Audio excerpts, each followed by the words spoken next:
Dude. Shout out Bash. Yo, rapping's just another grind. Money up like it can't sleep. All nighters, bras on, more blowing than band week. Break a pound down on my lap until my pants reek. With bath salts cut into the coat so the grams shake. Numb your gums so you can't speak. Quiet, money talks, you on the diet. I ain't never see your man eat. Never. I flood strips, you a damn leak. Posted on the wall like a comment, but this MySpace hands free. Just arms in reach, work stretched like aerobics. It's MOB, my rhymes is the only thing aerobics. So nah, I don't save hoes, I just save cash. For that money like my bitches, cause they both came fast. Call me coke game swag, flow hard like a brick of crack. Lines fine like it's soft, but raw like my shit from scratch. I'm on my job, same run, just a different track. On and off mics, here's nod from the sniffing rats. Ollies with the weight, niggas fast how they flip a pack. Mash to get rid of that, they crashing where them bitches at. Now like roller switch and polish me, baby spitting wax. In my Space Jams, black and white light, sister act. I came up from nothing, I'ma turn it into something. You can't live off your assumption, that lifestyle got repercussions. Check it, peep the way I function. I'ma give you all the facts. What happened when that dollar crashed? All that cash can't feed your ass. All that math we learn in class can't teach that ass how to survive. Gotta go and free your mind, but you so used to being blind. Gotta read between the lines, and then you start to see them live. I'm surprised, I be talking like they didn't get to me, but I ain't always think differently. Up until this point, I only had what they have given me. The winners write the history. It started making sense to me, but everything ain't meant to be. Some people mentally still stuck in elementary. I don't have no sympathy for fools that assimilate the rules and ignore all of the tools that God left for you to use. Don't get confused and follow men to hell that put you in your grave. They try to turn us into slaves since the first grade. Don't be afraid to be a soldier and stand for something now, cause you're gonna have the answer when it's over. When it's over. Alrighty. Now y'all better wake up. Real shit. There's consequences for your actions. Pardon my raw sentiments, but I heard this and my heart lit up like a kid again. Thoughts are given in the song hall like peppermint, so I'ma break it down. Chop, chop, 11 steps, one missing. I'm still addicted to treble clefs and rhythms. Can't kick it unless it's with a dick the mellow. Yes, got me rocking like metal. The last rebel left, last on me like fuck it, hotter than a devil's breath. The nightlife couldn't part from it with several deaths. Kept me lounging hella high like you ain't on my level yet. I'm on some new shit, rocking 2 wristwatches with a bad bitch, ass thick like 2 tube socks. It's hardcore cash addict. I make these quotes. I'm cool, kept my fans on summer like my AC broke. Yeah, that's worldwide love, baby. Let them clowns have the burdens. I see they ass making faces like a black sauce. But what up to my real niggas and hella women? Commercial, no, it's enough of that on television. My flow solid like a hard top, nigga, and I'm sick. Chloroseptic color whip, that's a cough drop.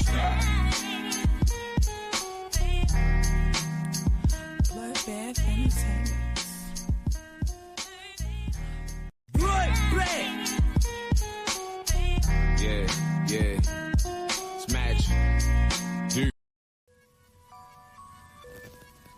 Yeah.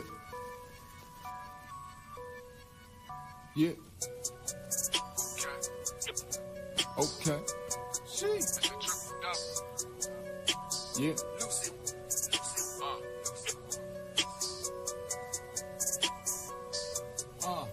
Yeah. I'm from the era where they fuck you up, then they take your tennis. Always on my grizzly like I play for Memphis. Mr. Triple Double, I don't do the benches. Get the pen and pad and knock it down to business.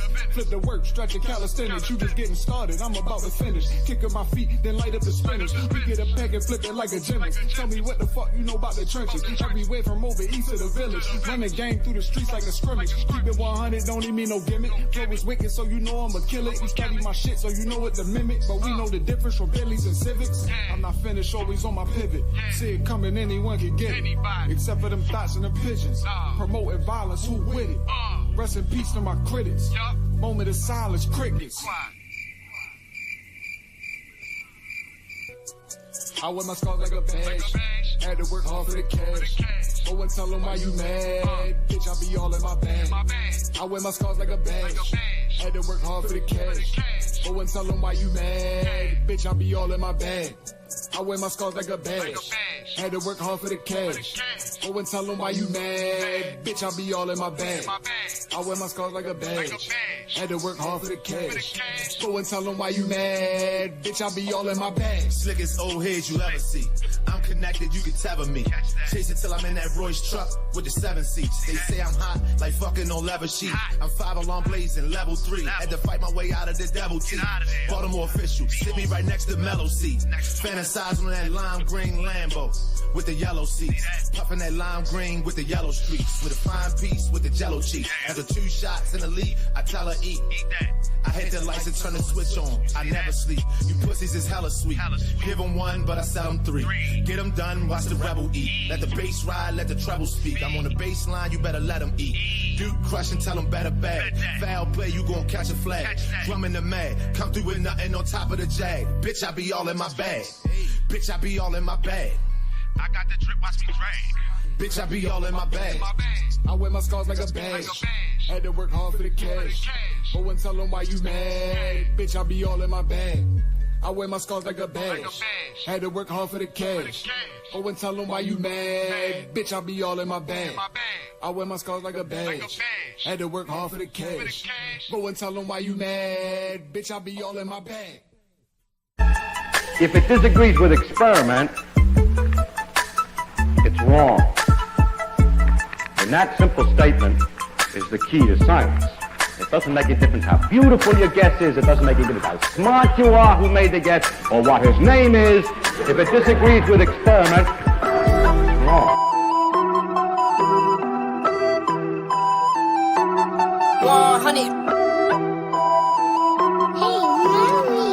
Yeah, look, they said that I couldn't do it, so I went and did it. W's only, you know I've been winning. Top of the world, the globe is spinning.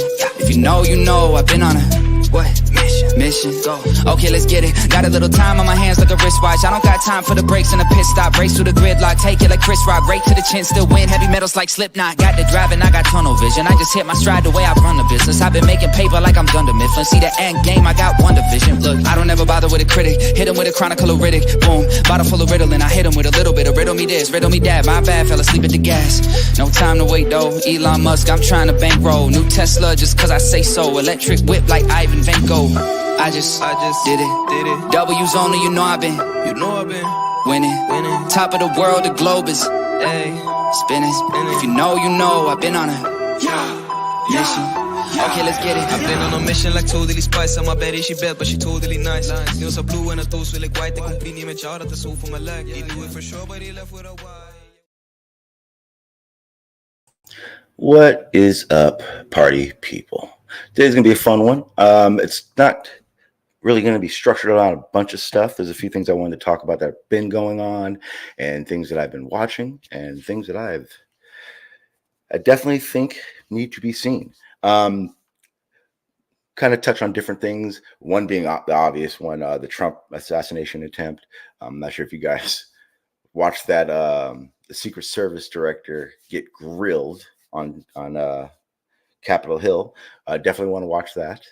Not sure if you've been in the grind of what's going on with the Duffy thing on the flat earth side, but there are things that I like that I'm seeing, specifically being flat earthers that call out BS that they see, because when I was a flat earther, that's what I did. I think it's a very important part. You can't just be my side's right and everyone that's on my side is right, because it's impossible.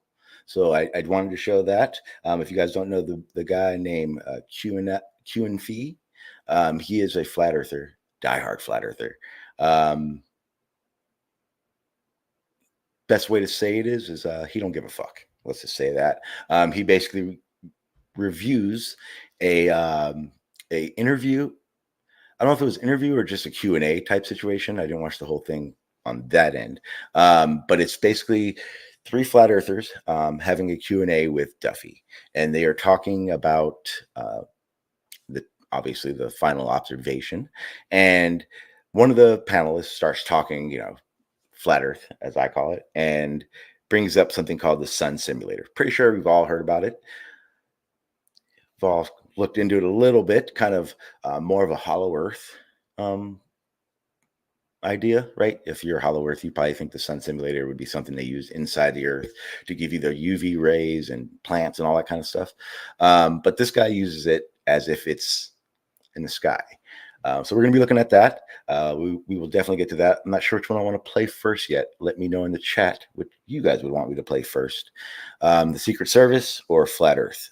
Let's go to the chat. What's up, Travis? How you doing, sir? Do plan on looking at reviewing your footage that we talked about and went over yesterday. For you, those of you, yesterday, me and TexLex went over to Travis's live stream, and we talked about one of Travis's uploads on the horizon. I do want to go over that. I didn't download that. So we'll just use his YouTube, another view. And we'll go over some of the things that we talked about and some of the things that I took issue with in the explanation that he gave. So that should be fun. Travis, you know damn well you're more than welcome to be up here while we do that. I will put the link in the chat. Give me a half a second because I need to get to it first. There we go. And let me know if anything is odd or weird about this the stream while we're going on. I have actually moved myself completely away from OBS. I'm going to be on only StreamYard for right now, at least. See how that goes today. What's up, Robert Page? How you doing? What's up, Don? Yeah, make sure you guys like and let everyone know we're live streaming. It's open panel. I'm going to get the link for the open panel out there. And that way, anyone wants to join, you're more than fucking welcome to. What up, Real? But yeah, I think what I'm gonna do is I want to play. What do I want to play first? What's up, Big Blue? Yeah, so I posed the idea. There's two uploads two uploads that I definitely want to show. I don't know which one I want to go first. I don't know if I want to go Secret Service, the hearing, or the Flat Earth QNFee. Let's do the Flat Earth one first. I want you guys to see this. Let me set it up real quick. I kind of already did, but just so everyone knows, he's talking about the panelists are talking about a sun simulator being used. This is not the whole thing. I definitely clipped the fuck out of it so I can get the two main points that I wanted to show. The link is in the chat, so if you want to see the whole thing, the QNFee upload, it's about 14 minutes long, 12 and 14 minutes long, very short, but it's very to the point.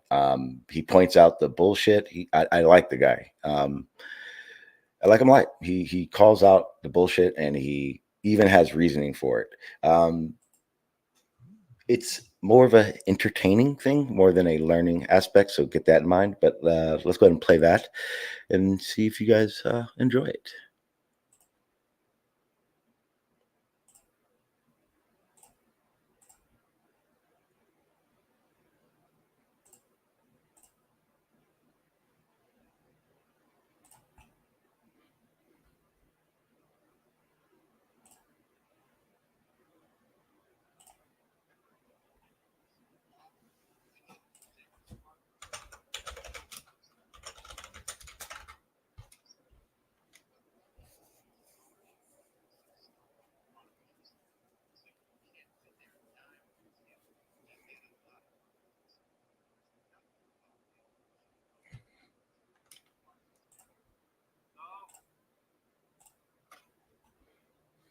All right, let me fix this. Thank you, Blue. I appreciate that. At least is not the difficult part of this. Okay, here we go. And be like, hey, there goes your artificial sun. An artificial sun could appear to be an artificial sun. What appears to be some sort of an artificial sun. So you can't sit there and die on this hill that is not an artificial sun, because you've got people out there, and I'm going to shout them out. Flatworks. I don't know if you've watched this channel. No, I don't know Flatworks. Sounds like a shield. I will check out his videos in a minute. But he's done some pretty good stuff, right? He's got a smaller channel, but it's growing rather fast. And Flatworks has been showing what appears to be some sort of an artificial sun. Oh, He's showing an artificial sun. I bet I'm going to show he's full of shit within a couple of minutes. Do you mind, Sun Simulator Pusher? You know what I'm saying? Yeah, I know what you're saying. You're saying shit. There is no telescope in space and no sun simulators. And he's done some serious yeoman work in displaying this thing. And now, look, they've taken pictures of this thing from some distance, and it shows. And now I don't know if this picture is real or not, because you know, man, everything is fake these days. I don't even know. So you not even know. Why are you pushing this channel? Maybe this guy is pushing bullshit. Did you research it properly? And it shows. And now I don't know if this picture is real or not, because you know, man, everything is fake these days. I don't even know. Glad you say. It could be fake. Let me help you a bit. The Sun Simulator. The final trick. Jeez. Just wanted to give you guys another update, second follow-up video on this sun simulator or solar simulator. The final trick? You mean your trick? Is this your last one? Or are you going to pull up more? And we have a lot of things to cover today. One of the things we're going to cover is a lot of the information that so-called debunkers have tried to debunk on these solar simulators. Debunk the solar simulators. Let me see what I can do for you. And we're going to find out that they're not actually debunking their claims. They are not debunking their claims. No, they are debunking your claims, imbecile. And we're going to point out a lot of things that are wrong with that. And I'm going to point out you are wrong about some things. We're also going to cover some other fakery with 24-hour sun videos and another testimony from somebody that was stationed at McMurdo Station. I just wanted to just pause it real quick. For anyone who doesn't know where the claim is at so far, let me backtrack a second. Okay, so where is it? Okay, so in like this one, this little area right here, this little dot part on the right is what they're saying, what the guy's saying is the actual sun simulator itself and it projecting the sunlight. I just wanted to, just in case you guys weren't up to speed on that aspect of it. Other fakery with 24-hour sun videos and another testimony from somebody that was stationed at McMurdo Station during the summer, and they stated that the sun sets every day. Oh, the sun sets every day in Antarctica. Why they not put up a sun simulator to trick this idiot and trick more people to make the idea stronger of a circling sun? We can see here the sun used to be yellow, and then it's white now, which is a huge difference. The sun used to be yellow in 2015 and white in 2024. Huh. We can see here the sun used to be yellow, and then it's white now, which is a huge difference. It's the same color. Are you some idiot? Don't you know the difference between the sky and the sun itself? Or you hope your viewers are demented? Because you've got people out there, and I'm going to shout them out. Flatworks, I don't know if you've watched this channel. So you make shout outs to idiots that push bullshit like this? So you also think this is a yellow in 2015? And I'm going to shout them out. Flatworks, I don't know if you've watched this channel. Why are you promoting this clown? You're just a shill. But another thing you'll notice is these suns, the lens glare is showing these funnel-shaped projections. You can see the green funnel here, which is not really a natural shape that you would see with a lens flare. And you actually see that lens flare matches up to what the actual patents show, that it shows the funnel. Oh, where is the black sun now? Oh, you need a special camera for that to see. piece that's attached to the sun simulator. So you'll see that a lot with these lens flares. You claiming this is a sun simulator? I see a building. Probably it's a city that exists for hundreds of years. Like this retard want to claim. They already have the patents for these things. And apparently they've been flying them for close to 50 years now, or over 50 years. Excuse me. Right? No, not right. You and the rest of these clowns are agents. You're pushing garbage. Piece of shit. You have like 400 subscribers. And Duffy want to come debate you at your channel. Are you that important? Piece of shit. Get lost. I have a tip for Duffy. Because these clowns are pushing some non-existent sun simulator. They're trying to push their viewers. So you need to change plan. And there is just one simple thing to prevent. They are going to say it's a solar simulator. We are not going in December, but in November, November the 24th until November the 29th. Because on the 28th, the moon is also visible above the horizon all day long. And then they need a moon simulator to push their garbage. Do you understand, Duffy? You need to be one step ahead of these clowns. And you are also a lying clown, piece of shit. So that was it. I hope you guys enjoyed it. I did. I absolutely did. Let me see here. Get this.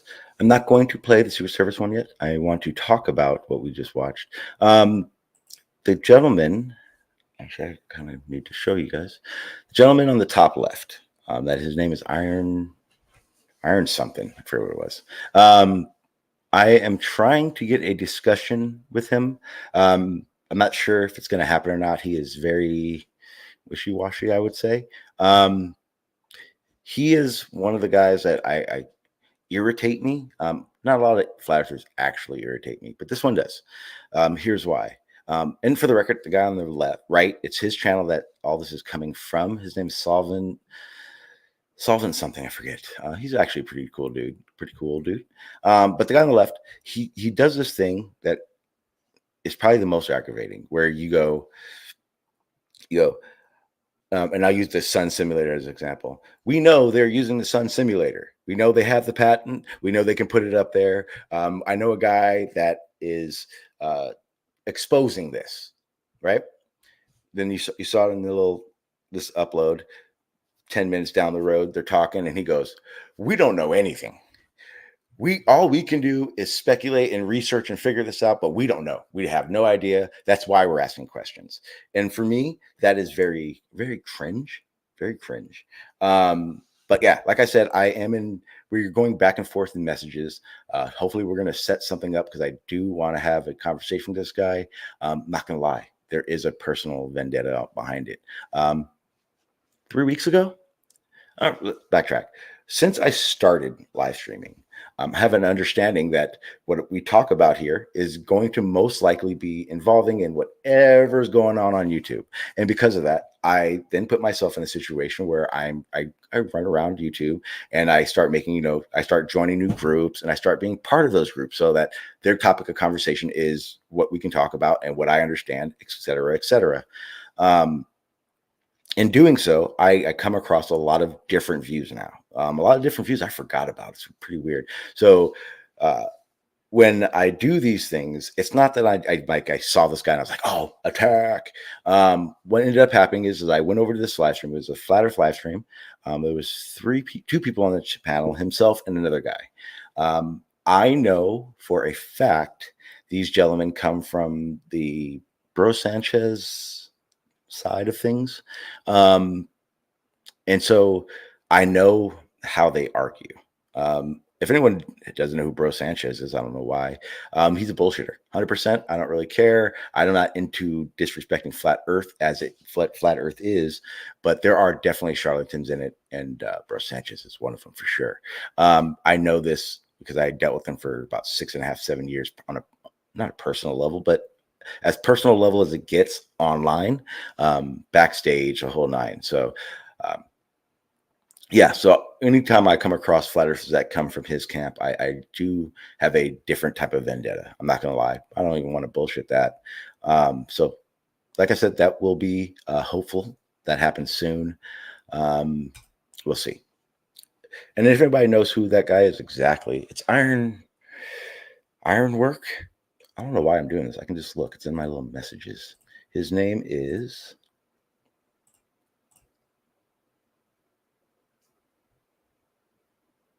Ironwork 92000. Not a very big, a prominent flat earther by any means. Let's see. Let's go to chat. I'm talking about the man. I might as well show what I'm talking about. What's up, Sean? How you doing, sir? Outstanding. How about yourself? Pretty damn good. Trying to find. Oh, that's what I was doing. I was going to present the guy I was talking about, so you guys can see. Travis, do me a favor if you can. Can you turn your camera on real quick so I know that is you? Or in the chat, let me know too. Okay, cool. What up, Travis? I just got to make sure this is different from OBS, so my precautions are going to be different than usual. Usually on OBS, I don't care because I know exactly how to stop bad stuff from happening, but I'm getting used to it here. So when you do join the panel, everyone, if I don't know your name at all, I'm probably going to ask you to turn that camera on. It won't be on the live stream. It will only be visible to me, but I'm not risking my channel for people I don't know. So yeah, there is a level of security to get on this panel. But it is an open panel, everybody. So if you'd like to join, go ahead and join. Shout out to Dan. What's up, Dan? Welcome. What was I doing? Oh, I was going to show you guys the channel of the guy I'm talking about because I'm talking about him. And I think it'd be better if I show you who I'm talking about rather than just blankly talk about him. Okay, so this is the guy. Like I said, very small channel. But yeah, does a lot of what I call speculative claims. It is this way. I don't know. What's up, Gigi? I just saw you in there. I'm sorry. How you doing? Let's see. Moon him. If someone moons me and I know you, just know I'm going to screenshot it. Let me see. Yeah, so this guy's channel. Like I said, I came across this channel and it was like one of the other guys' live stream that he was on, and it just turned into a shit show the second I said I was there for 10 minutes having conversation. One comment, I said the word globe, and the two of them just went off on me. I don't like that because for most of you who know, especially the flat earthers that I know that I don't just attack flat earth. And this guy came at me like I did. And he just seems confused by everything he's saying. So, yep, if you're in the flat earth Bro Sanchez camp, just know that I do think differently of you than I think differently of all the most flat earthers, because he's pushing shit and I don't like it. So what's up, guys? How you guys doing? So is this one of those guys that like even the flat earth quote unquote evidence he denies? The guy I'm talking about, no, actually, here's the crazy part. If he goes to a group and enough of them say something, whether it's crazy or not, he'll run with it. If it is a predominant or bigger channel than him, he'll run with it. He doesn't really do research, I don't think. I really don't think. I've only had a conversation with him one time, and it lasted about 3.5 seconds on a panel that I refused to stay on. If Bro Sanchez says something, he will run with it. If he gets a spark in his mind that it could be true, he runs with it without research. His credibility that he bases all this on is that he was in the military. And that is it. Nothing. Oh, and he has special clearance, so he knows what's up. I mean, just saying that you have special clearance isn't really much, you know. That doesn't mean anything. Yeah. I was a civilian. I was a civilian contractor on a military base, and I'm going to do this again because I feel like I have to do this every time we talk anything about a military. I was never in the military. I was a civilian contractor with a contract on a military base. And during that time, I literally there were situations and places that we went to do jobs that we weren't allowed to talk about. So even as a civilian, there is a classification level. And even that classification level means shit all to really anything. So yeah, you're right. That's not a qualification for anything as far as I'm concerned either. Travis, you've heard about I don't know if you're just listening, and if you are, no worries. You've heard about the Sun Simulator. Did that ever cross your mind as something being used? You may be busy. No, there you go. Yeah, you're. Say that again.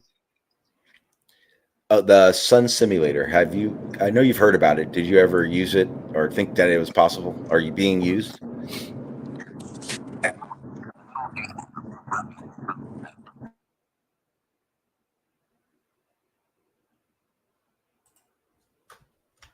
All right, I think his connection.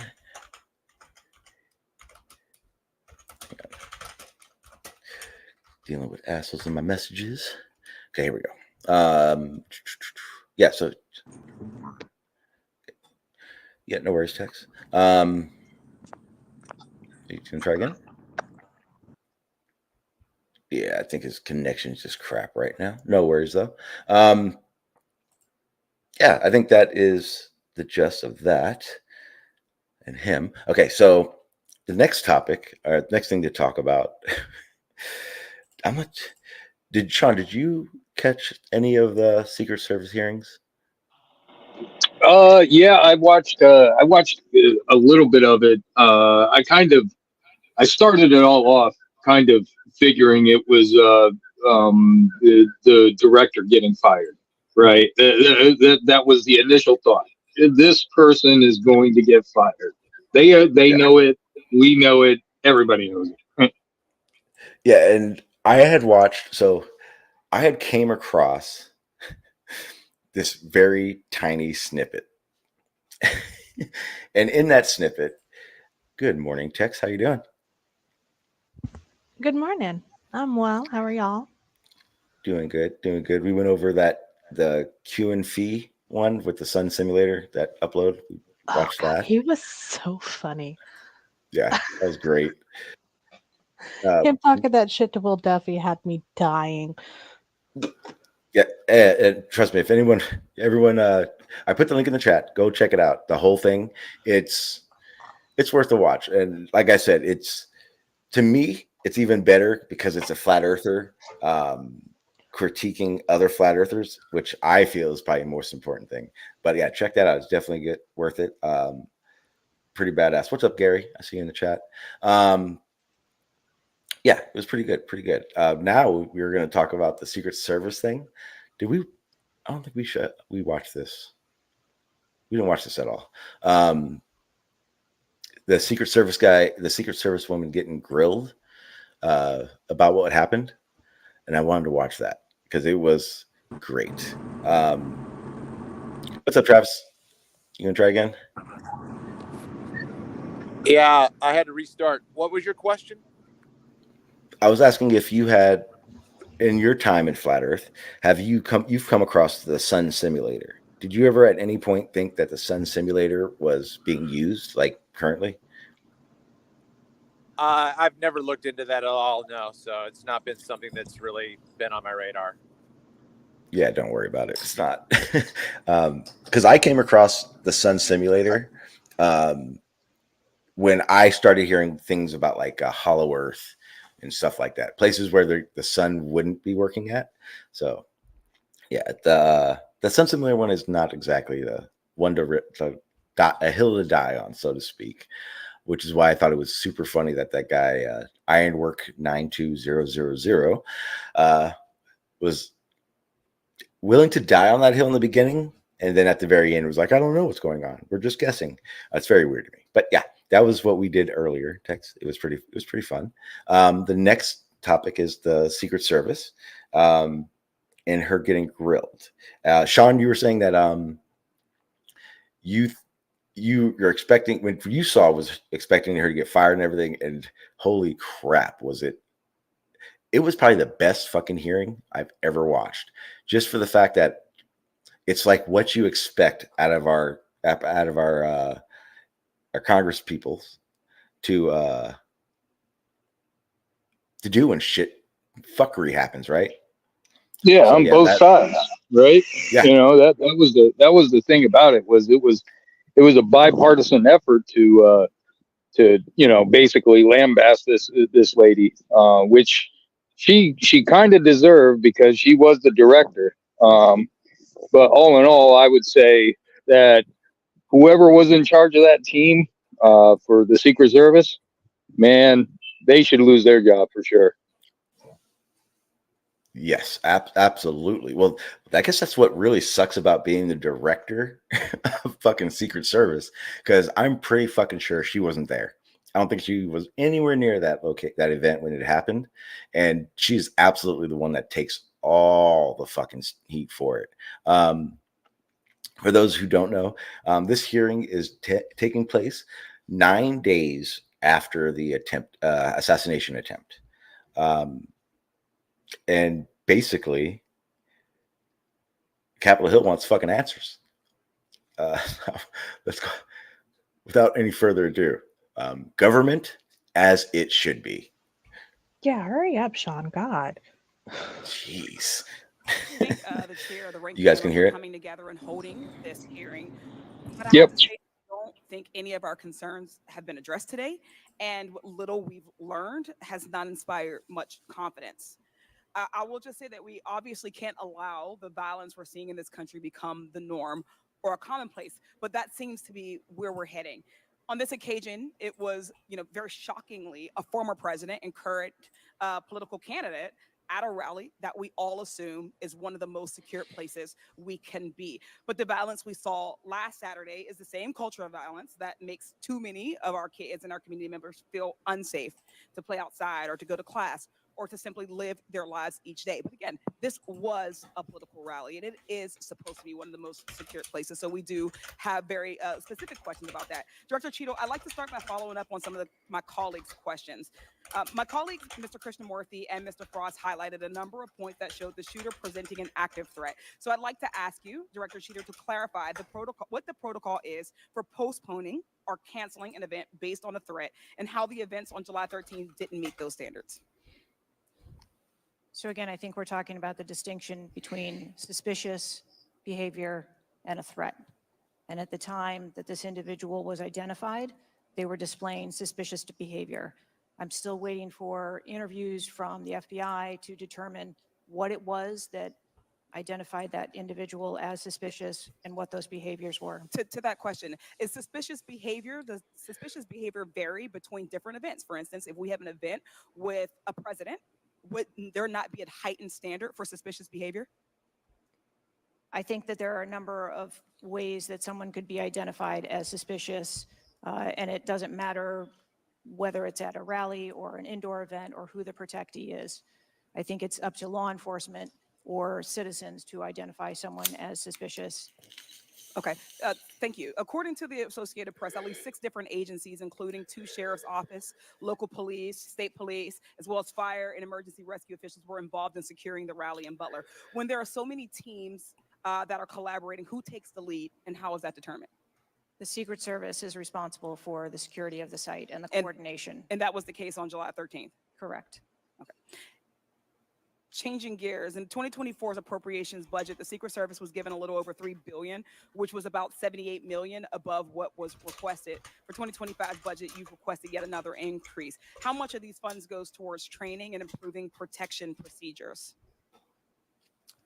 I would have to get back to you on the training aspect of it, but about 30% of our budget is for protection and facilities and training. But clearly the problem can't be a lack of funding. So what exactly do you see as the core problem that led to this failure, that led to your agency being outgunned by a 20-year-old using his father's gun and acting on his own without a particularly sophisticated plan or technology? I think that we are waiting to determine exactly what those failures or failure was so that we can make sure that the Secret Service is stronger after this. So we've heard a lot today that you can't answer because it's an ongoing investigation, that you're still figuring out the details, and that you won't answer basic questions. You've said 60 days for the investigation, but I simply don't think that's acceptable. Do you really plan to keep avoiding questions and the American people's questions, ours and the American people's questions, for the next 60 days? I'm not avoiding questions. I want to make sure that I am providing factual and accurate information. Certainly, but is there no in between, right? Between what is obviously a fact and what you can surmise from the details that you already have? I assure you, when I have a full and complete report of what took place on that day, I will certainly come back and make that available. Certainly. Now, there's still more, but I wanted to talk about this so far. 9 days later, so far, I would be livid, or I am livid, right? We pay for this. We pay for these, the Secret Service. That seems to me like they don't know what the fuck was going on. No, they absolutely. I just wanted to point out that she did lie because she said she will absolutely be back to give the report afterwards. So that is a 100% lie. She is not coming back. That is a confirmation lie. Yep, absolutely. Jeez. Yeah, it's insane to me.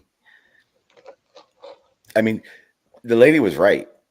The questions they're asking are literally questions that should have been answered on the day one with then have follow-up reports. Not, we need to shut the fuck up, not say anything to you, and 60 days later we'll tell you what happened. Because we already know what happened. We already know Secret Service fucked up.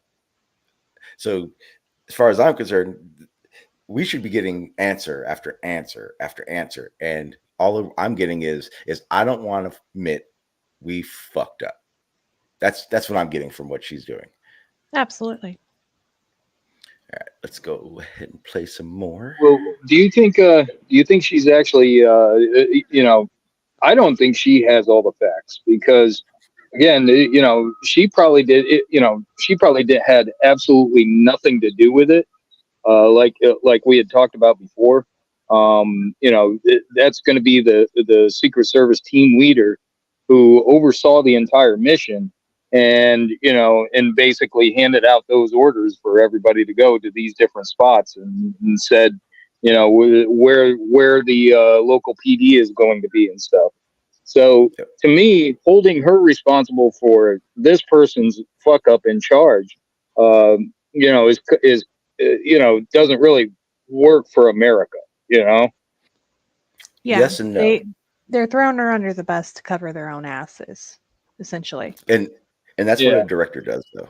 That's what the director's job is, to be the one thrown under the bus when she hits a fan. Because realistically, she should have overseen the setup for the Trump rally, the Trump campaign, Trump rally. I don't know. I don't agree with that, Sean. I think that her job is to delegate an individual that she felt would be capable of taking the initiative to do it his own damn self. And obviously he failed. They failed. He or she. Well, that's her fault, ultimately. Sure, I mean, the poor delegation, maybe, but the whole debacle, no. But She's it the lays one on her that shoulders, is though. legally responsible, yes, but she is not the one that is, responsible for the fuckery that went on. Okay, I see. Okay, I get what you're saying. Now, where was it? I'm not sure if it's in this part or the next part. So I'm gonna go ahead and play it, but I'm gonna stop it when it gets to it. Because one of the people in the hearing are questioning her, and they bring up the timeline between a threat and the shot taken. And what I hear in this, like, it blows my mind. This is why conspiracy theories start when we get to that part. I'll make sure I stop when we get there. But I'll just go ahead and keep playing a little bit more. Indicate that the United States is experiencing increasing levels of political violence and tension. Does the Secret Service see increasing political violence as a threat to its work? And if so, how is the Secret Service adapting its strategies and protocols to account for increasing political violence? We are constantly evaluating the threats that we receive and monitoring that, and we make adjustments on a daily basis to our protectees based on what those threats are and what actions we need to take. Yes or no? Do you believe that stricter controls on the availability of assault weapons would make it easier for the Secret Service to fulfill its missions of protecting public officials? I think the Secret Service is tasked with providing a safe environment, which is why we put into place a number of mitigation factors. Certainly, but do assault weapons make it easier or harder for you to do your job? I think that any weapon makes it difficult for us to do our job. Okay, I yield back. Chair now recognizes Mr. Donalds from Florida. Thank you, Chairman. Director, real quick, at what time was Secret Service aware of the active threat against President Trump? Director, what time? So the Secret Service was aware that there was an individual who had been identified as suspicious, and that individual was attempting to be tracked down. At what time? I don't have a specific timeline other than to Director, it's been 9 days. At what time? I want to make sure that I give you factual information, sir. Director, have you talked to the agents on the ground that day? Yes, I have. You've talked to all of them. Your senior team has talked to every agent that was on the ground that day. Yes, we have. Have they all corroborated the same time they identified the shooter, or they were made aware of the shooter either by attendees in the crowd or local police department? There are a number of reports of when those times were made. Was it 5 minutes before the first shot rang out? No. Generally speaking, was it 10 minutes before the first shot rang out? No. Was it 15 minutes before the first shot rang out? It was less than that time frame when it was identified as a threat. How many days before the shooting took place did Secret Service actually do their advance work to secure the facility that the rally was going to be held at? 5 days. In the 5 days prior, when the security advance team did their work, did they identify the rooftop as a potential threat? Again, I'm pulling those reports and that information. It's been 9 days, Madam Director. Did they notice a rooftop 150 yards away that was a potential threat? Yes or no? I am certain that the rooftop was noticed. I am pulling the reports. What was the security parameters around securing that rooftop? What did they do? There was overwatch provided for that rooftop. Did overwatch fail?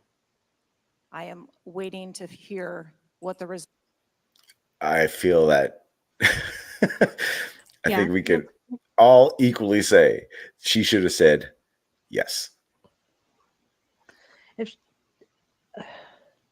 I don't understand what her hangup is about giving a rough estimate. I understand that she's saying, well, I don't want to give you incorrect fact. But to me, that sounds like she's purposefully withholding what she knows because she knows it's going to make her look bad. Yes. The guy touches in this, and this is why I wanted to play it so bad, about this part. I'm not going to say specifically what he does, but I believe that she's being so withholding because any of these answers that are obvious is, to me, justification for the people sitting on the chairs to end this and fire her on the spot. Yeah. I definitely think that she's not going to have a job by the end of all of this. But before you started again, the Random Explorer said, do they really expect to find anything of value in these congressional hearings? Granted, this was a massive screw up, but I'm so tired of our money going to waste on these congressional hearings. I would say absolutely. This is a pure example of what our money goes to, and that we should all be happy about. Because one of the biggest worries that I always have when events like this happen is that the people that represent us, who question the people that we want questioned, I feel that a lot of times they go really easy on them.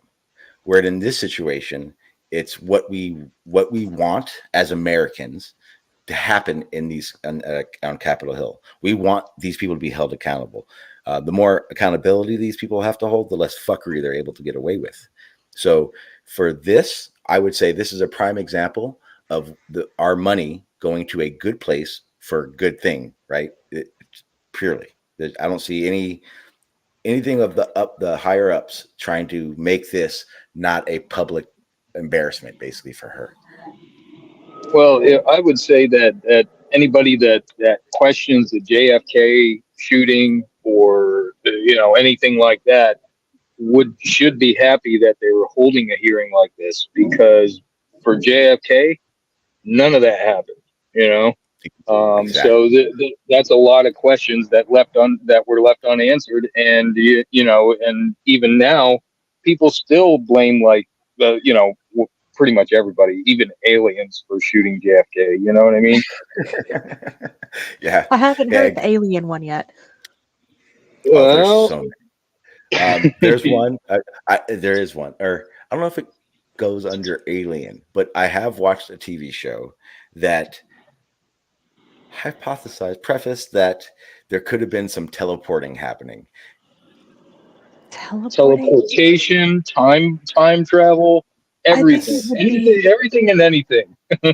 I think it's more rational to assume that there were multiple shooters than as opposed to teleporting, but that's just me. I do want to, I'm glad you brought that up though, because I do want to say, like, the conspiracy woo part of my brain is getting red flags from this, because why such gross negligence specifically for President Trump?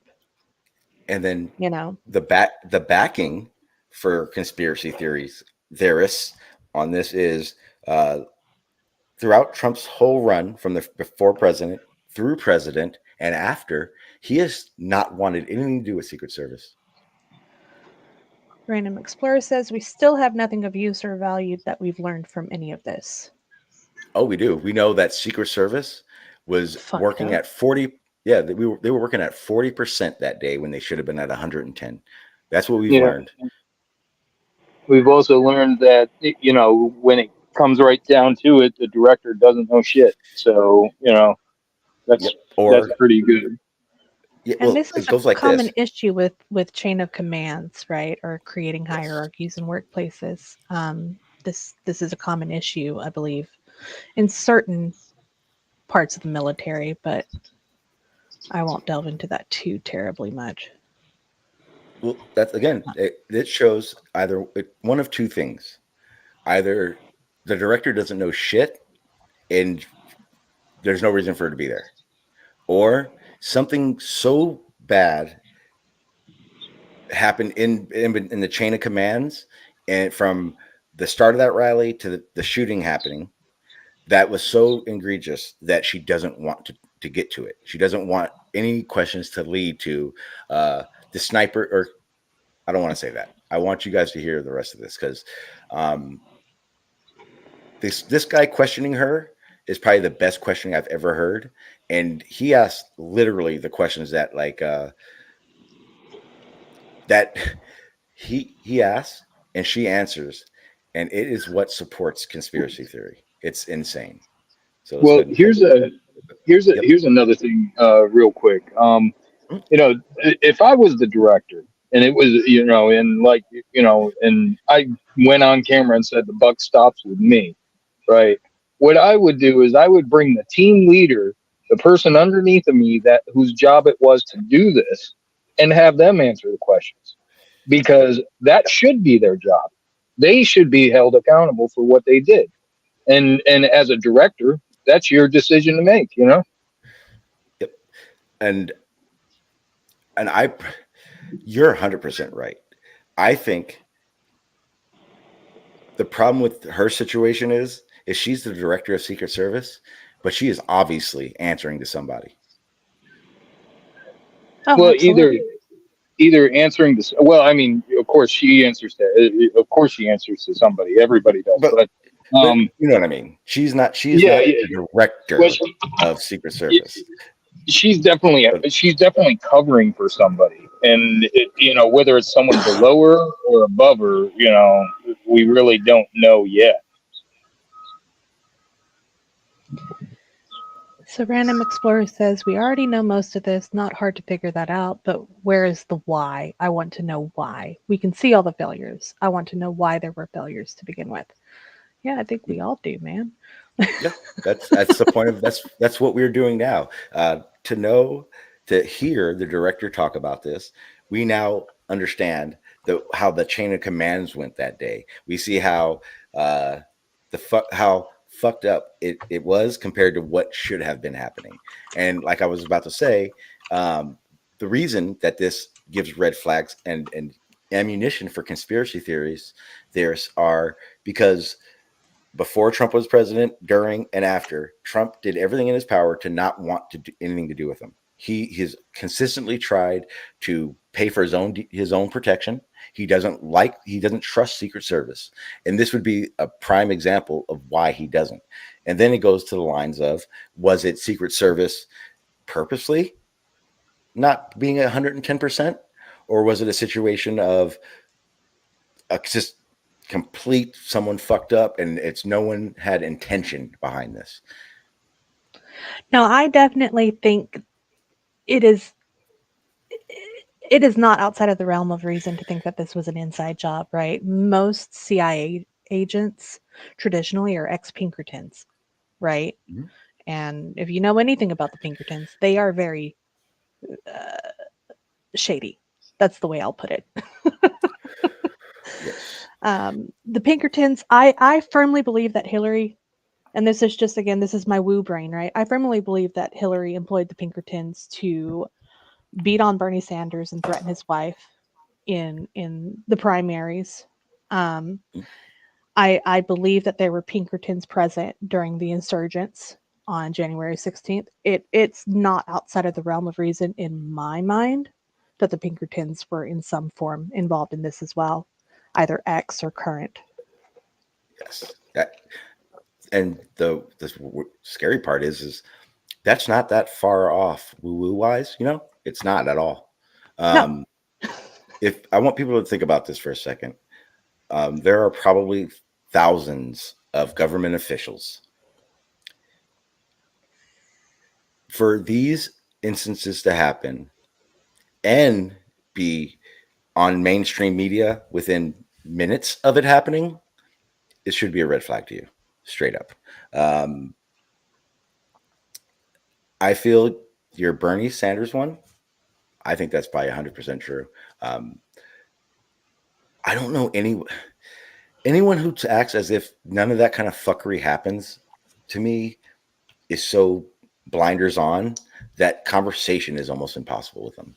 Like when we're going down these routes, because if you can't say that it's either one of two things, complete fuck up, and we shouldn't, and our tax dollars shouldn't go to it, or something's amiss. I think something's amiss is a very, very, very likely culprit for the situation. I'm gonna go ahead and keep playing because it gets fucking worse. Is the problem?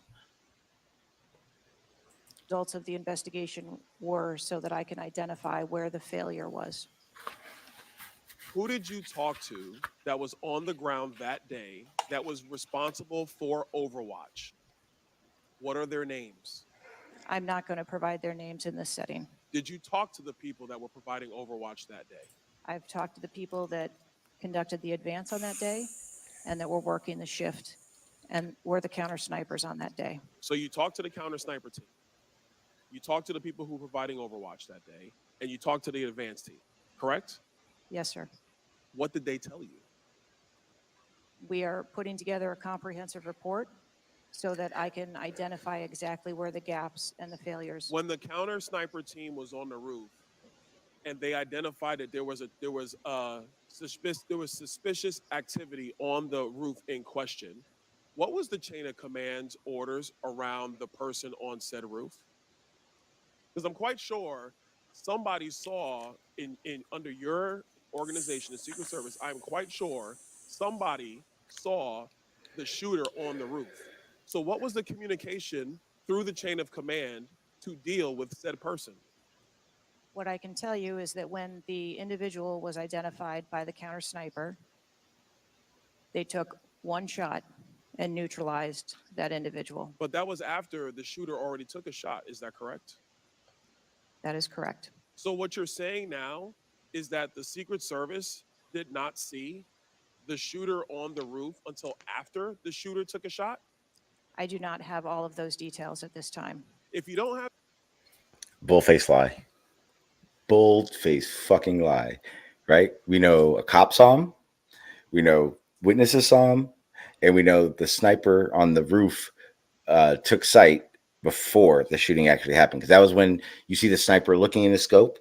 And then he looks up, shot fired. He looks down, takes a shot. Well, yeah, but that was, see, that's the part that people mistake it as a, as a threat. From that sniper's view, you can't really tell what's going on over there. You can only tell that there is someone over there. Now, could you say that that's a threat? What if that's just a person with a camera that's taking a picture of Donald Trump, from a high up view with a extended lens or something, then you just shot an innocent person. Yeah, sure. Go ahead. Go ahead, John. Okay. That ladies first. That would hold up if there were not individuals that outright said, civilians outright saying, "Oh, I saw a suspicious man. I saw a man with what looked to be a rifle," because he went on top of a business, right? So it's not like he was inconspicuous about it. He was very, very blunt about it. He was very ballsy. Well, like I said, that the Secret Service is one thing. The Overwatch Secret Service is one thing. The civilian on the ground is a completely separate thing.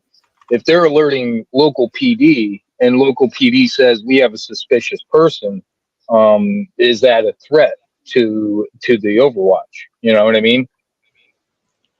Well, so that brings up the other concern. Why was it so hard for them to work with the local PD to make sure that this was safe? Why were they not actively utilizing the resources that were given to them by the city in order to make sure that the situation was as safe as possible? If you know that you're going to be able to have PD on your back, why were you not using them? Right. Or, why was there, I mean, the real question is why wasn't anybody on that roof? Right. It's only 150 yards away from where, there are a mass amount of people, coming to see an ex-president speak. That's a huge security breach.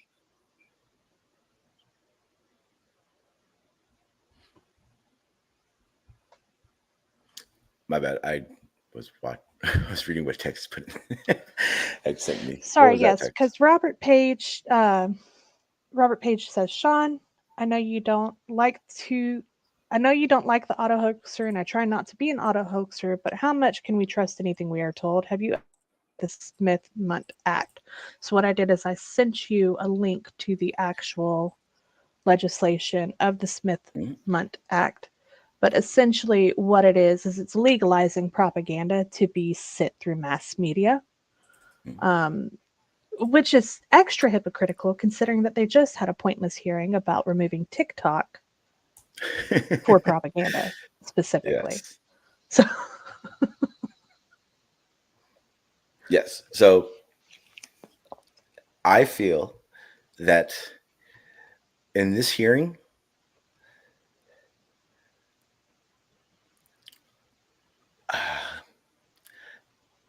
this is going to be the auto hoaxer in me.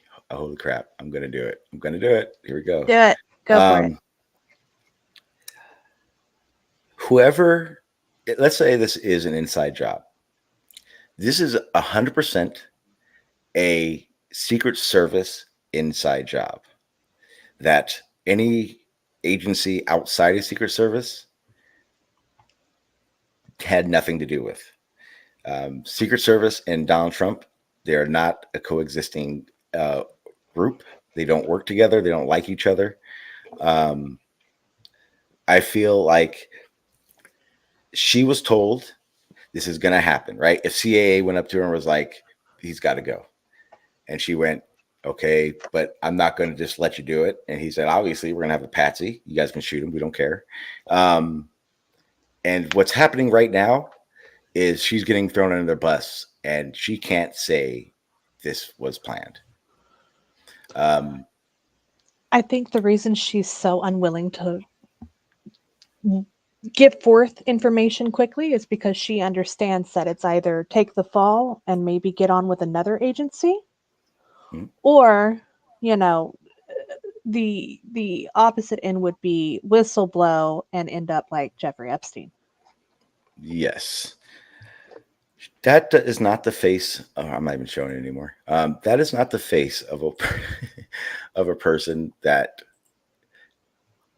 is a director. It's not a person face that is ready to answer anything. I think that is what a deer in headlights looks like. I don't think. How do I say this? I wouldn't say deer in headlights. She looks dissociated. Her eyes are very dead. There's no reflection behind it. She has, in a lot of ways, just kind of come to terms with her situation. So she is going to be as resistant as possible in this because she knows that she's screwed in one way or another. Yes, I would agree with that. Gigi in the chat said the guy should have never had access in the beginning. And that's what I was going to say a minute ago. The perimeter, pathetic. 400 feet, what the fuck is that? You've heard him say in the hearing a few times now how clear of a line of sight that roof was. One, a sniper for Secret Service should have always been watching that roof, seen a guy get on that roof, and been able to observe what he had on him. That's what snipers do. Snipers are trained to take the shot on threats. Their job, one of their obligations as a sniper is to identify threat or non-threat. And that's in combat. So when we talk about it being in this situation, every single person within a sniper scope view should have been accounted for. To answer the question about the response of the guy could have been on the roof with a camera, I have zero doubt. I have looked through a 50 cal sniper. I have shot things at 300 fucking yards. I could tell you right now, you can fucking tell if a person has a fucking assault rifle or a camera, whether it's hanging on his back or not. I totally agree. Semi-automatic, because it was a semi-automatic, right? It was not a fully automatic assault. Right, And right. It was a regular, yeah, it was a regular AR-15 with a I want to say it looked like maybe an 8x12 scope, possibly, you know. But the way that he got up there, you know, he started off on the back side of the building and worked towards the front. Now, once he got up to the top of the roof, he low crawled along the edge of the roof, so that there was a slight slope to it. I'm not saying that it was some huge slope that you know, like people are going to fall off and stuff, but there was a slight slope to it.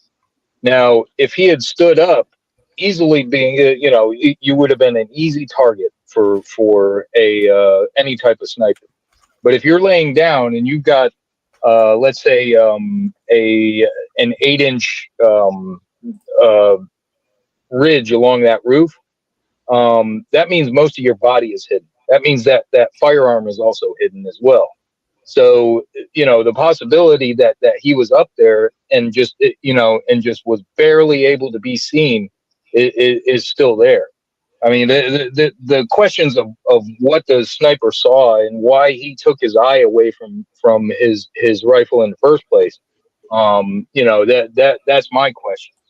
But from a couple of things that I've heard was that there was a tree line that was in between the two. But when I look at it, I'm like, there might have been a small tree line for part of it, but there's no way they could have missed all of it. You know what I mean? Okay, so I have up on the screen the overhead shot of where all this happened. Now, the one there's no tree line. There's a complete line of sight between sniper, Trump, and the shooter. That building that shooter was on, why wasn't Yes, that's what I want to know. If Secret Service should have been guarding that whole fucking building. Yes. Not police, not spectators, Secret fucking Service. Why Secret Service? The guy who was running this said, we don't need anybody over there, is beyond me. That's where the fuckery for me starts. That's where, Robert, the auto hoaxer comes in. None of this, what we're looking at, this little diagram, and where the perimeter was, for people that don't know, I'm not sure if you can see my mouse, but actually, I'll do that. This line right here, the perimeter was inside that line that I'm making with my mouse. Why was that building outside? Like, that doesn't fucking make sense to me at all. It makes no sense. And as far as as far as giving the benefit of the doubt to the sniper specifically, I'm unsure if he had a spotter with him, but traditionally you tend to have a two-man team specifically for that reason. One to spot so they can tell you what your clicks are, and the other one to shoot. That's actually why up until like 2015, they would not employ females as snipers in military zones, specifically because it had to be a two-man team. So one can be considered negligence.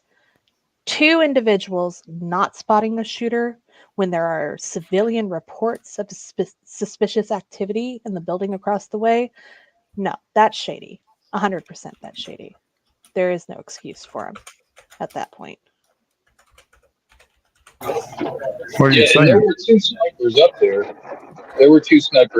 And the one that took the shot, he had a spotting scope sitting next to him, and the other guy was looking through his own rifle.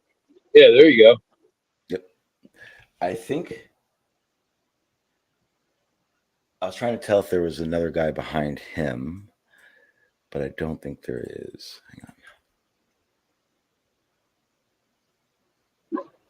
Yeah, right there on the left-hand side of that picture, Sean, you can see the spotting scope sitting right on the roof, right next to where that guy's sitting. Yeah. Right. So you're telling me with two snipers, both with scopes on their rifles and with a spotting scope, could not see a man with a semi-automatic on the That's a opposite problem. rooftop? Yeah. Or better yet, like, this is the thing. It's clear that the shooter was spotted, viewed, getting on the roof by, right? Police officer follows him up there. Now, Secret Service is trained. If Secret Service had got on that roof, the guy pointing that rifle, that Secret Service guy is sworn to take that guy out, not run, not, get duck for cover. In that situation, his job is to stop it, call it in, immediately call it in. The snipers would have shot that guy before he would have even taken a shot. Why Secret Service wasn't there is a fucking issue. If anyone's seen the full shot, let me find that shit. Because if anyone's seen the full shot of the area,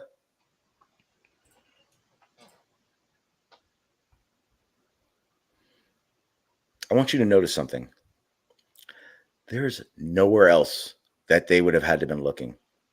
Those two snipers weren't looking down here where it says Trump stage in that direction. They were all looking in the gunman direction. Because I'm going to tell you right now, just period, and this is just how it works. I don't give a fuck what you're going to say. There's no way either one of those snipers were looking towards Trump stage. I know that because of the rim of that fucking roof, their tripods are where they're sitting, and where their tripods are, they would have had no shot sitting the way they were that way. Yeah. They at no point did all that gear that they're sitting next to get fucking moved over and out of the way because they were looking to their left at that time.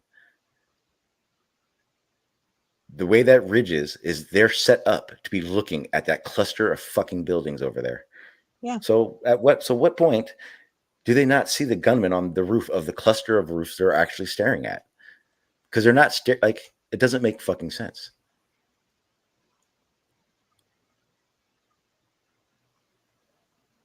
And if you notice where it says approximate distance on here from Trump, the stage to where the gunman was, it says 410. The fucking perimeter is 400. That's official. That's not bullshit. Officially, it was 400 feet. A 400-foot perimeter around Trump. Those numbers, just being just outside. The roof where a sniper would most likely come from is just outside. Who would be the easy one to become impressionable to do this, right? It'd be a 20-year-old with a mental illness. Go take the shot. No one's going to stop you.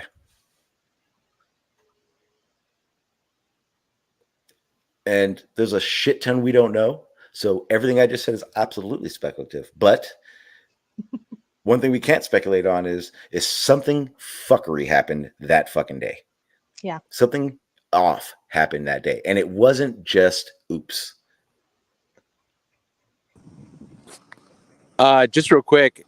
First of all, Tex, I apologize for yesterday. That was a complete gap on my part. It was not intentional. Oh, you're good, hon. Sean told me what happened. Secondly, I don't watch the news, so I have no idea. Obviously, he's going to have a nick out of his ear, right? Yep. I mean, they're going to have to, if it was fake, they're going to have have said, look, Trump, we're going to have to cut your ear, bro. You know what I mean? I'll tell you right now, Travis, when it happened, right? Within the first hour, everyone was watching it. My first thought was that could be staged. He could easily, when they all went down, slice his ear. And I say that because to me, it gave Trump the election. And what better? I think Trump is so egotistical and being the leader of the free world that he's willing to do that. Do I think that's the case? No, I do not think that's the case. But that was the very first thought I had. And just real quick, my other thought is, and whether or not you guys have talked about it already, where did those bullets end up? Because if anyone was standing behind him because it went through his ear, surely, I mean, if there was nothing but people behind him in that distance, it would have carried off and tagged somebody, don't you think? Oh, it did. A guy was shot in the head, died instantly. A woman was injured. And then this was I'm happy you said that. I don't know if people noticed it, and I can try to find it, but it would put a lot of dead air in here, and I wouldn't be talking, and I want to talk. After all the shots rang out, when they started pulling Trump off the stage and going to the Secret Service truck, did anyone notice that? Sean, I'm sure you noticed because you hyper noticed stuff like this. There was an excavator in the background, and one of the hydraulic hoses had been blown, and it was spraying everywhere. That's where those spare bullets went. Those extra bullets went. That's how I know there were more bullets than one shot. Yeah, I noticed that. And here's the thing about it is like out of all the things to hit, and don't get me wrong, people getting shot is never a good thing.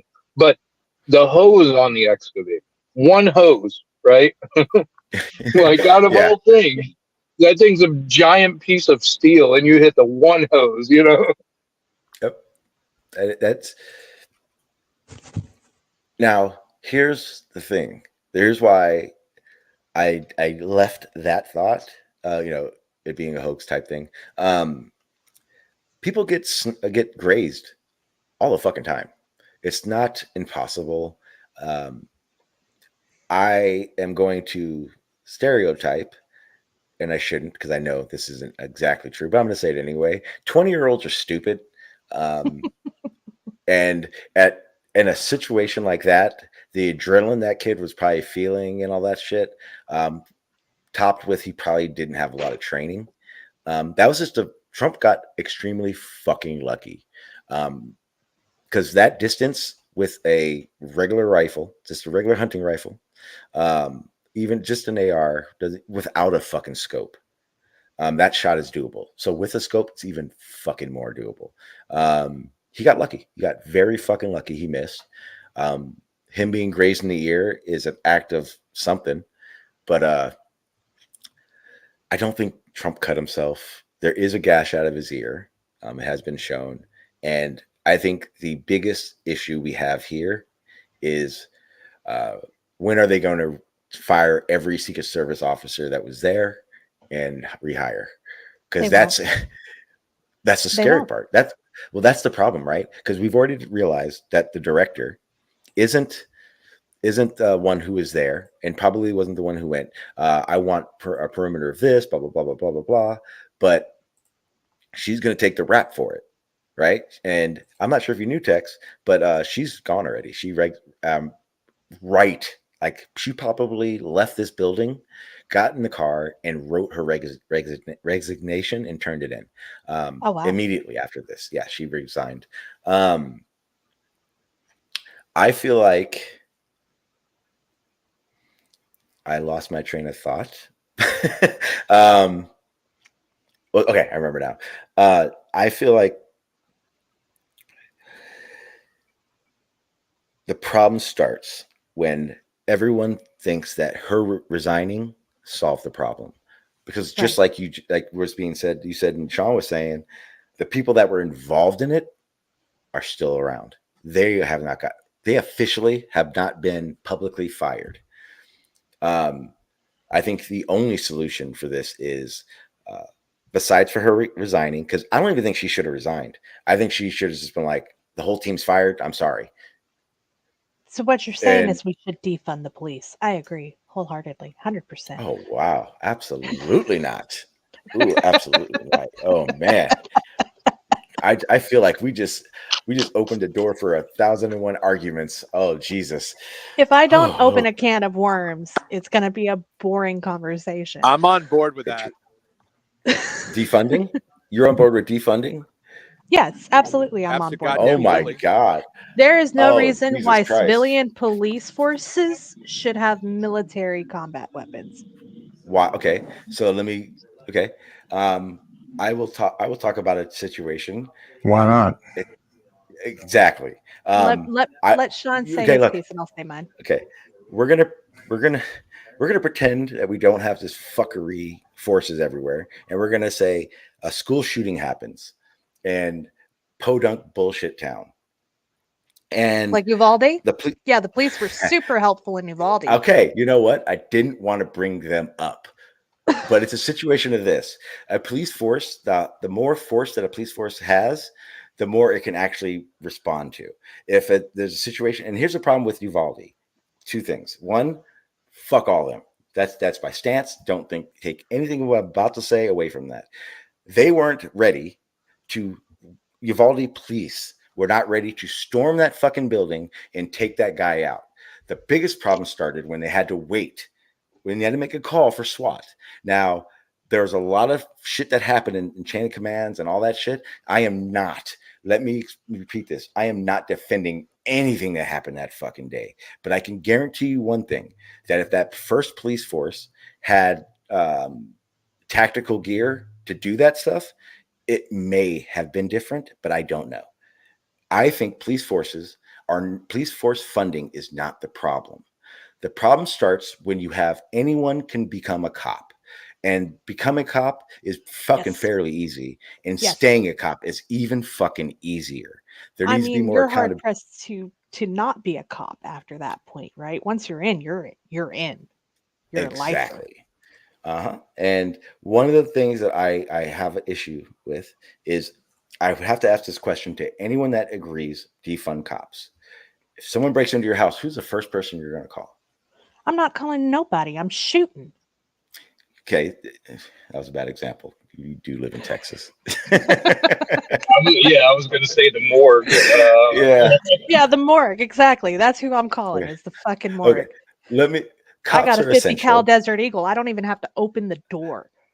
I guess the better way of this is, what part of the police force needs to be defunded to you? It's not necessarily.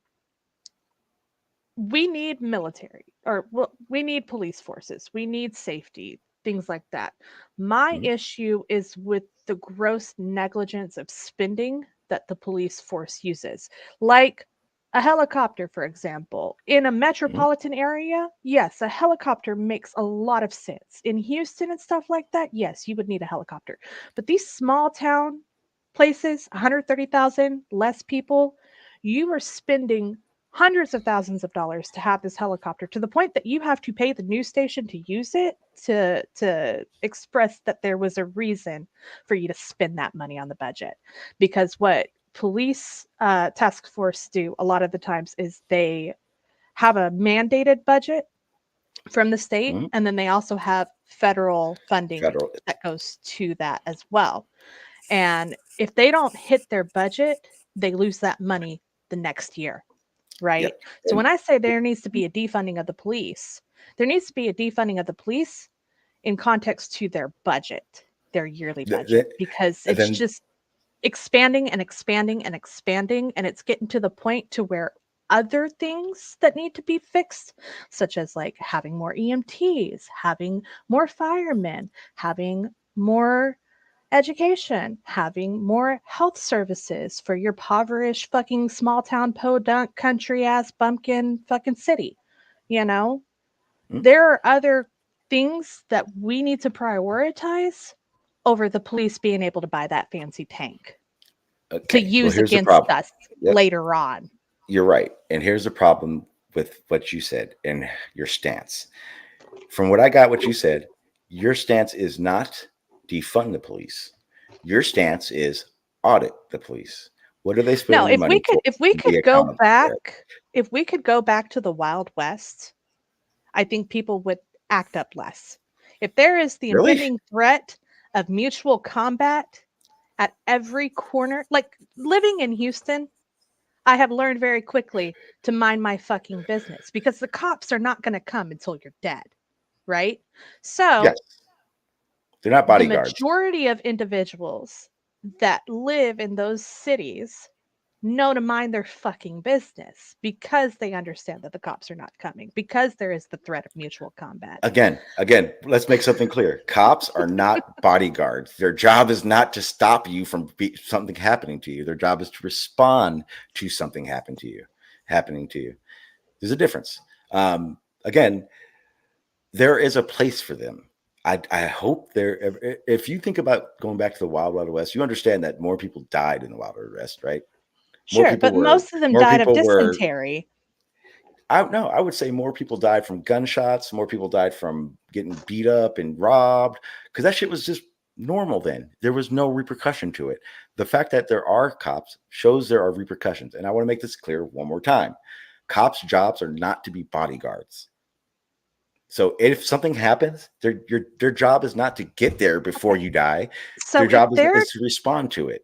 If their job is to not be a bodyguard, why are they consistently causing issues during peaceful protests and escalating them? Now, I will say, Not all protests are peaceful. I will say that there are always one or two that don't act right. But when a majority is being peaceful and you go in there in civvy clothing and are caught causing issue and you are found to be a policeman, there's an issue with that. Okay. Is that a police force issue or police in general? I would say it's a police force issue because you have to understand there is no incentive to whistleblow when you are a police officer. In fact, there's a accountability. lot of danger in whistleblowing against issues that you have found with your fellow On- police officers. Or any level Right. of government agency. I 100% agree. But And that's also a situation of more vetting. It's more of a situation of more background checks. It's a situation of more on the job training and background checks. It's a situation of being more accountable. But none of I those things believe that are. they need But none of those. Hang on. None of those things are Go ahead. solved. None of those things are solved by defunding. Why not?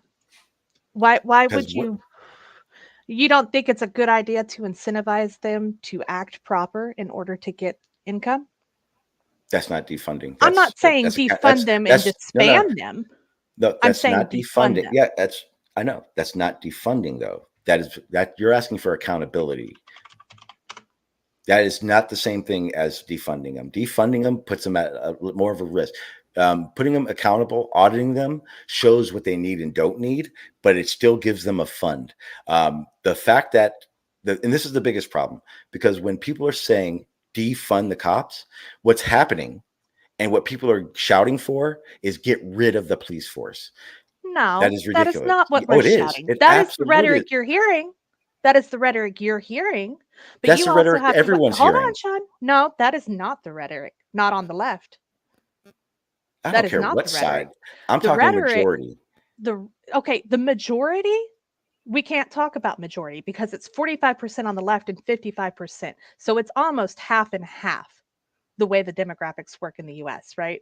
And so when you go and listen to right-wing propaganda, the right wing is saying, oh yeah, they want to get rid of the police altogether. But the left wing is saying, no, we don't want to get rid of the police. We just want to take all their excess funding, the funding that they don't need, and give it to other programs that do need it, such as community support, social services, youth services, housing, education, healthcare, community resources. That is what we mean when we say defunding.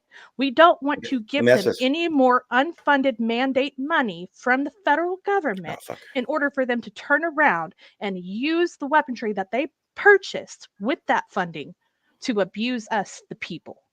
Okay. That's why we What have the about Second Amendment. That's why we have the right to defend ourselves. And if we continue to allow ex-military into our police systems, when they've gone into combat zones and they come down here, hold on. So are you saying that ex-military shouldn't be cops? I'm saying that if ex-military is going to be cops, they need to go through a thorough background check, mental health Yeah, well, evaluation. okay. But The whole I'm not nine. arguing against that. Not That's not 16 weeks of again. informal training Yeah, to own a again, gun. that's not defund. Well, I think that 16 weeks of training should definitely be like 32 months of training at the minimum for 2 years. any person applying. Well, Any and- person and- applying. and- It doesn't matter and if it's you- if it's yeah. ex-military or not. And they should do that bi-yearly. Yeah. Yes, they need to have Okay. continued education courses. Absolutely. Okay, but let's be clear. Let's be very clear. What we just discussed, do we agree, is not a defund issue? No, I don't agree. So I would say that when people say defund the police, a lot of people don't understand what it actually stands for. And what Tex just described is literally what the entire movement was about. Now, extremists will take it to the extreme and say, yes, we should defund all police, but it's just kind of stupid to have laws and have nobody to uphold those laws. Okay, but that's the thing. There's a difference between, and I 100% agree with what you're saying, Tex. And John, I get it, right? There's a lot of things that they need to be accountable for. There's a lot of funding that needs to be taken away. I've witnessed this situation personally. So the way the federal government is set up to allocate money to people and get money, it has trickled down to how businesses work. You have a certain set, you have a budget. If you are getting subsidies or kickbacks or whatever it is, you don't want to lose that money. If you make $100,000 in 1 year, and the next year you go, hey, we're going to need 120 to make this better, they give you 120. The next year, what happens is if you go balance, you don't go up or down in your numbers. The people that are investing in you goes, well, why are we going to give you 140? We're just going to keep giving. We're going to give you this and/or less. So any agency, how they look at it is we don't want to lose money. So we have to either get rid of stuff so we still need it or add stuff so we can get more. And that's a setup that the federal government has basically formed, that all these agencies and companies have to run under, or they get nothing. Okay, but we should not be treating our government like a business. Our government is not a business. As much as it wants to be, it shouldn't be. I agree. Like I said, I saw this on a personal level. If the government is turning profit, if the government agency is turning profit, then there is something nefarious afoot. Yeah. And I told you, I witnessed this firsthand. I worked on, every time I'm going to do this, I was not enlisted in the military. I was a civilian contractor for 15 years on Camp Pendleton. Okay. We supplied all the dirt to their landfills, 6 different landfills. And I witnessed this every single quarter. What the military does is they have a very large budget. If they don't need that same money the next fiscal year, they lose it. So every fiscal year, every single every single branch of military. No, because it was only one branch. It was only the Marines Right. area. So every area, what do you call it? Like there's like the motor pool, there's artillery, there's the finance, like all the different facilities. There you go. All the different facilities that encompass Camp Pendleton's Marines independently would all come out with brand new, to be very specific. One group comes and they would dump at least $50,000 worth of brand new IKEA office desks, chairs, etc., file cabinet, the whole nine, wrapped in plastic, brand new with fucking tags on them still, and they would dump them at the landfill so they don't exist anymore. Yep. The reason for that is so they can have the same money they got that fiscal year and more, because they now need more. They don't have it. They don't need it. They're being wasteful. They're being wasteful.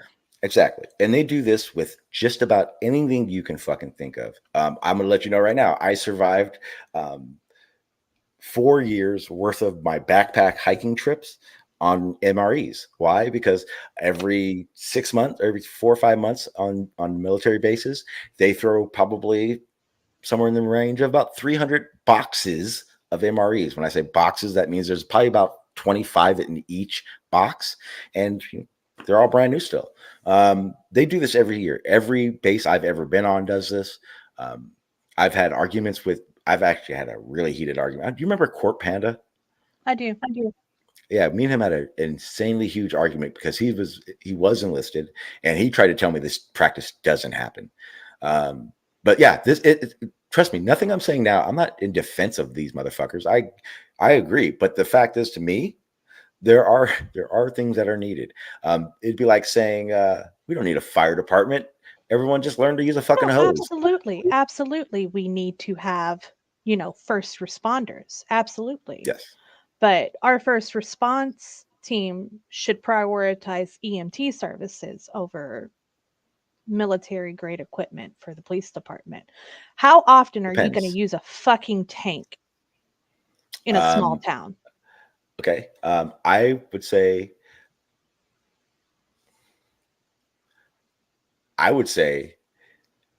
a tank stops Waco from happening.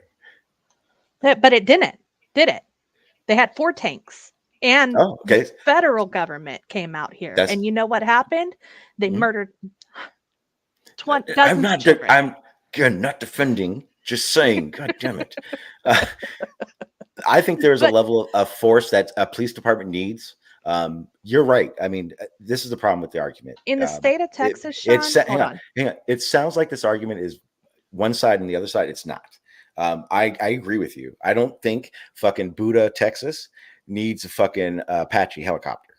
They don't have one. Buda. It's fucking B-U-D-A. But they don't need a whatever. It's Buddha. They don't have Buddha? Now it's Buddha. Not Buddha anymore. Now it's Buddha. It's Buddha. I can't believe it's not Buddha. I can't either. How's it spelled, Tex? It's B-U-D-A. What does that spell? Buddha. Bud. No, it doesn't. Buddha. Buddha? Spell Bud.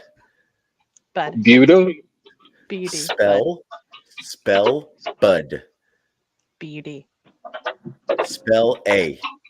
A. Spell them together or put them together? Buddha. Buddha. Buddha. Buddha. Buday? Buday? Is that it? You have to understand a lot of the towns in Texas have Hispanic and German vernacular attached to them, right? So you can't just look at a Texas town and be like, oh yeah, it's said exactly how it's spelled, because then you're going to call green Gurney. Yeah, or the place called. So this is the first one that I encountered. There's a place called, or I spelled it wrong. Oh no, I didn't. Okay, Knip. Knip. When you look at it, it's Knippa. Nope, just Knip. How do you spell it? Then why did you put the A there? I don't know, because it's fucking. Knippa. What are we ranked in literacy? I think we're pretty low down on the bar there. I see why. Oh, fuck off. But no, back to what we were saying. If any of the military equipment that we used de-escalated any situation in the past, then sure, yeah, I'm all for them having it. But it hasn't. All it's done is escalate I can give an things example. worse. I can give an example of what's very necessary. I lived in San Diego. I'm pretty sure you guys have heard about the tank massacre, tank thing that happened in San Diego many years ago. Bulldozer?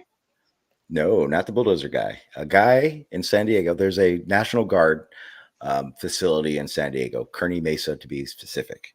A guy. Nope, that the killdozer is the bulldozer one. This guy went into the into a National Guard facility and stole the tank that was there. He took that tank and rampaged a bunch of neighborhoods, ended up on the freeway, and basically the guy ended up getting shot. But so the military was negligent with the equipment that we given them, and now you want to give them more equipment? Yes. Oh, well, that's to different. Civilians with less training? Wait. Are you saying that the National Guard shouldn't have tanks? No, that's not what I'm saying. Just checking. He was part of the National Guard, right? And that's how he got it. Prior. That's how he had access. Yeah. And that's how he had access to it. Yeah, he wasn't National Guard when he did it. He was National Guard prior to that. So that's how he knew how to use the tank. I mean, that's a different situation, but at the same time, the police force was the one that responded immediately to it. And if they had a fucking tank, they could have done something. There are situations where these things are needed. That's the reason we have a SWAT team. Sure, but again, that's a metropolitan area. I'm not talking about metropolitan areas, right? I'm talking about the Podunk, normal average town, under 200,000 people. There is no reason for them to use that much military equipment. There is none, especially when a lot of these towns are so poverty stricken that money could be used to help the children in that town. I agree. And there's a lot of places that do that. But on the other hand, there are places that do need these things. So the reason that these small towns are capable of doing it is because they're metro places that do need these things. And you can't say, oh, well, these guys can have whatever they want, but you can't. And I get that's not fair. And I get it's not even necessary. What you're explaining isn't necessary. But the reality of it is this. If a police force feels they need an armored truck, like the ones SWAT have, even though they don't even have a SWAT team. What they're doing is they're not buying brand new. They're getting military stuff that sits in a yard and would just be wasting somewhere. So there is reason for Then why you see isn't the military just donating it? Why are they purchasing it? They do. because They do They donate do. it? They do oh donate yeah, it. they don't just, Okay. yeah, they don't. That's where we got all of our police helicopters. They were military surplus, and law enforcement agencies can acquire those helicopters at no Well, charge. that Okay. yeah, that's So different then because I've so been then to the the airfield in San Diego, so I know that they have a lot of useless planes there. so that would mean, Blue, that so when we talk about the spending, that's just the budget to upkeep. And But that's a what I'm pretty big saying, budget, by the way. yeah, I mean, it Oh yeah, big takes a time. lot of money to keep a helicopter flying. Yeah, you can't just keep it ready to go. You actually have to use it. You have to start it. You have to, yeah. Helicopters, man. I would never fly a helicopter. so it Yeah, really but it does not bother y'all at all that we have seen time and time again gross abuse and negligence from police departments. absolutely. That's a ridiculous question. Well, That's there the are dumbest some question. people that are Tex, I'm going to say this right now, Tex. That's the dumbest question you've ever asked me. Do you guys have a problem with cops killing innocent people? What the fuck? there are Come some on. people that don't, Sean. There That's are some crazy, but you're people that right. are cop apologists no matter what evidence you put in their face. Like the Okay. poor This man is, that got pulled over, told the cop, "Hey, I have a concealed carry license. yes. I'm grabbing my license and my gun for you." And the cop shot him while his wife and his infant child were in the back seat The problem here is this with these on a routine the problem, traffic stop. yes. Here's the problem with those incidences. Those are not a police thing. Those are motherfuckers with mental illness thing. Yes, it is the police force's fault, and that's why I think there needs to be more checkups. That means every other year these motherfuckers need to be getting mental checkups, physical checkups, situational, putting situational tests, etc. More, way fucking more. But the reality of it is in that situation, the police force doesn't back that guy doing that. That's the fucking deranged But cop. they did. But they did back Yeah, him. no, That no, man again, did not but face that's any not criminal what the charges. He kept his position. They put him on admin for about 2 no. months and then put him back out on the field. Again, not arguing about that being okay or anything like that. I'm arguing the realisticness of what we're talking about. And I'm arguing the reality of it. No, you're arguing past what we're talking about. I'm talking situational. You're talking the outcome. I'm not defending any of this. Well, I think there should be a standard for police forces around the nation. You know, if the one of the recent ones, the Sonia Massey shooting. You know, the two police show up at her house. She called the police to come and investigate a suspicious person around her house, and these two police officers were obviously you know, already in a bad mood, and you know, and basically opened fire on this lady for having a pot of boiling water. And the one drew his pistol on her when she rebuked him in the name of Jesus. Now, I saw that. I'm not sure. Yeah, I'm not sure about anybody else, but you know, if somebody rebukes me, I'm like, oh, okay, whatever, and that's it. You know, that's the end of it. Oh, I can tell you right now. Well, first of all, let's be happy that the fact that motherfucker is sitting in a jail right now being tried for murder. Thank God. Absolutely. I watched that video, and if there was ever, oh man, ever a case for me to go, the death penalty needs to be a federal thing everywhere, that would be the reason. That guy needs to die. Like, I remember watching that, and she didn't take one step towards him.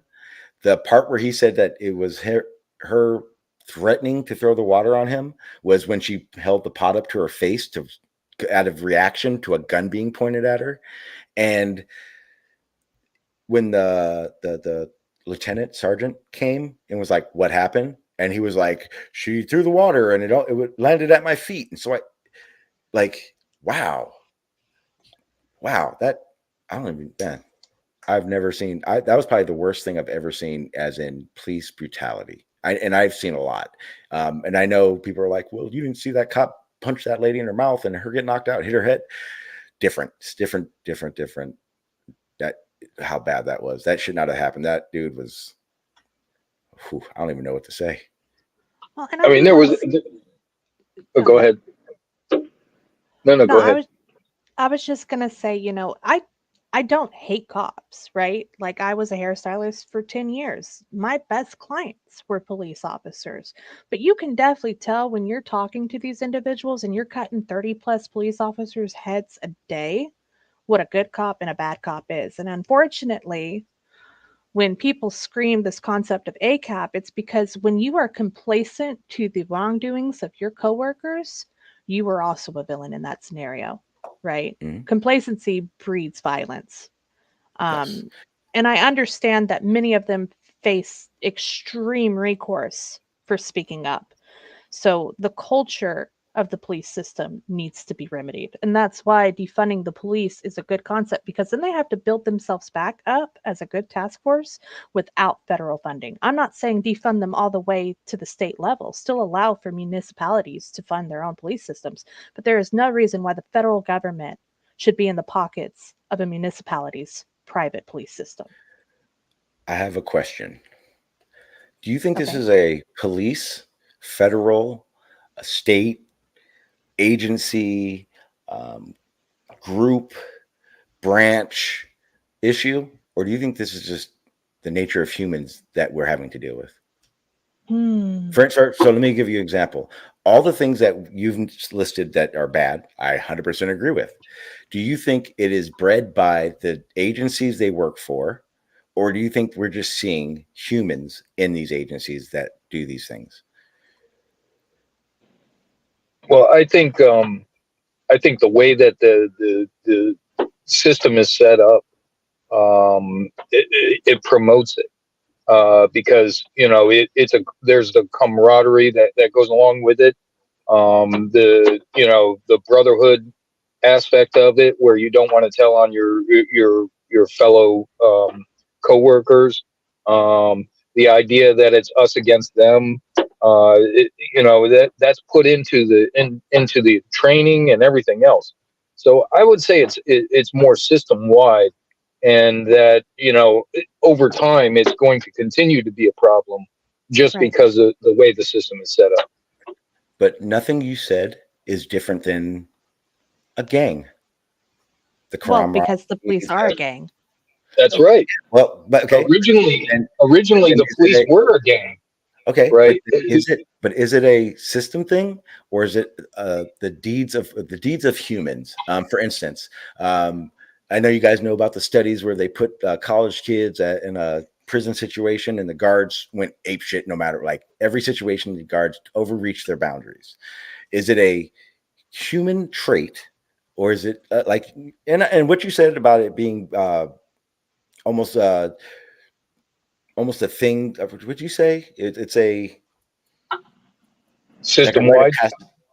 Yeah, you were like saying how like it's almost bred into them or trained into them to have that camaraderie. Right. I think exactly. I think that's a human trait, not a, to be hyper specific. It's a human trait, not a cop's trait. So I'm going to digress. I'm going to say that culture is a big integral part of it. It keeps popping in my head, so I'm just going to say it. It reminds me a lot of the Ring of Gyges allegory, where an individual was given a ring of invisibility. So when he knew that there was no recourse in his actions, he went buck wild. Murder, plot, treason, affairs, all of that. And I think what we've done is we have given them a Ring of Gyges by allowing them to have that badge that tells them that they are above the law. Well, you see it in the military as well, and basically all the militaries. The same training goes in. This is your brotherhood. This is your family. This is, you wouldn't turn your back on these people. And possibly the way that we should approach it as we're looking at it as that family is, you wouldn't want one part of your family to make the rest of the rest of your family look bad, or you wouldn't want the one part of your family to do something that's going to put the rest of your family in jeopardy. And unfortunately, that's kind of what we've overlooked, I think, in the training. Yeah. I do want to bring this up because this is a great thing to discuss here. Robert Page says, I am way behind the stream, but y'all were talking about National Guards having tanks. Have you ever heard the National Guard's planes were used to bomb Black Wall Street?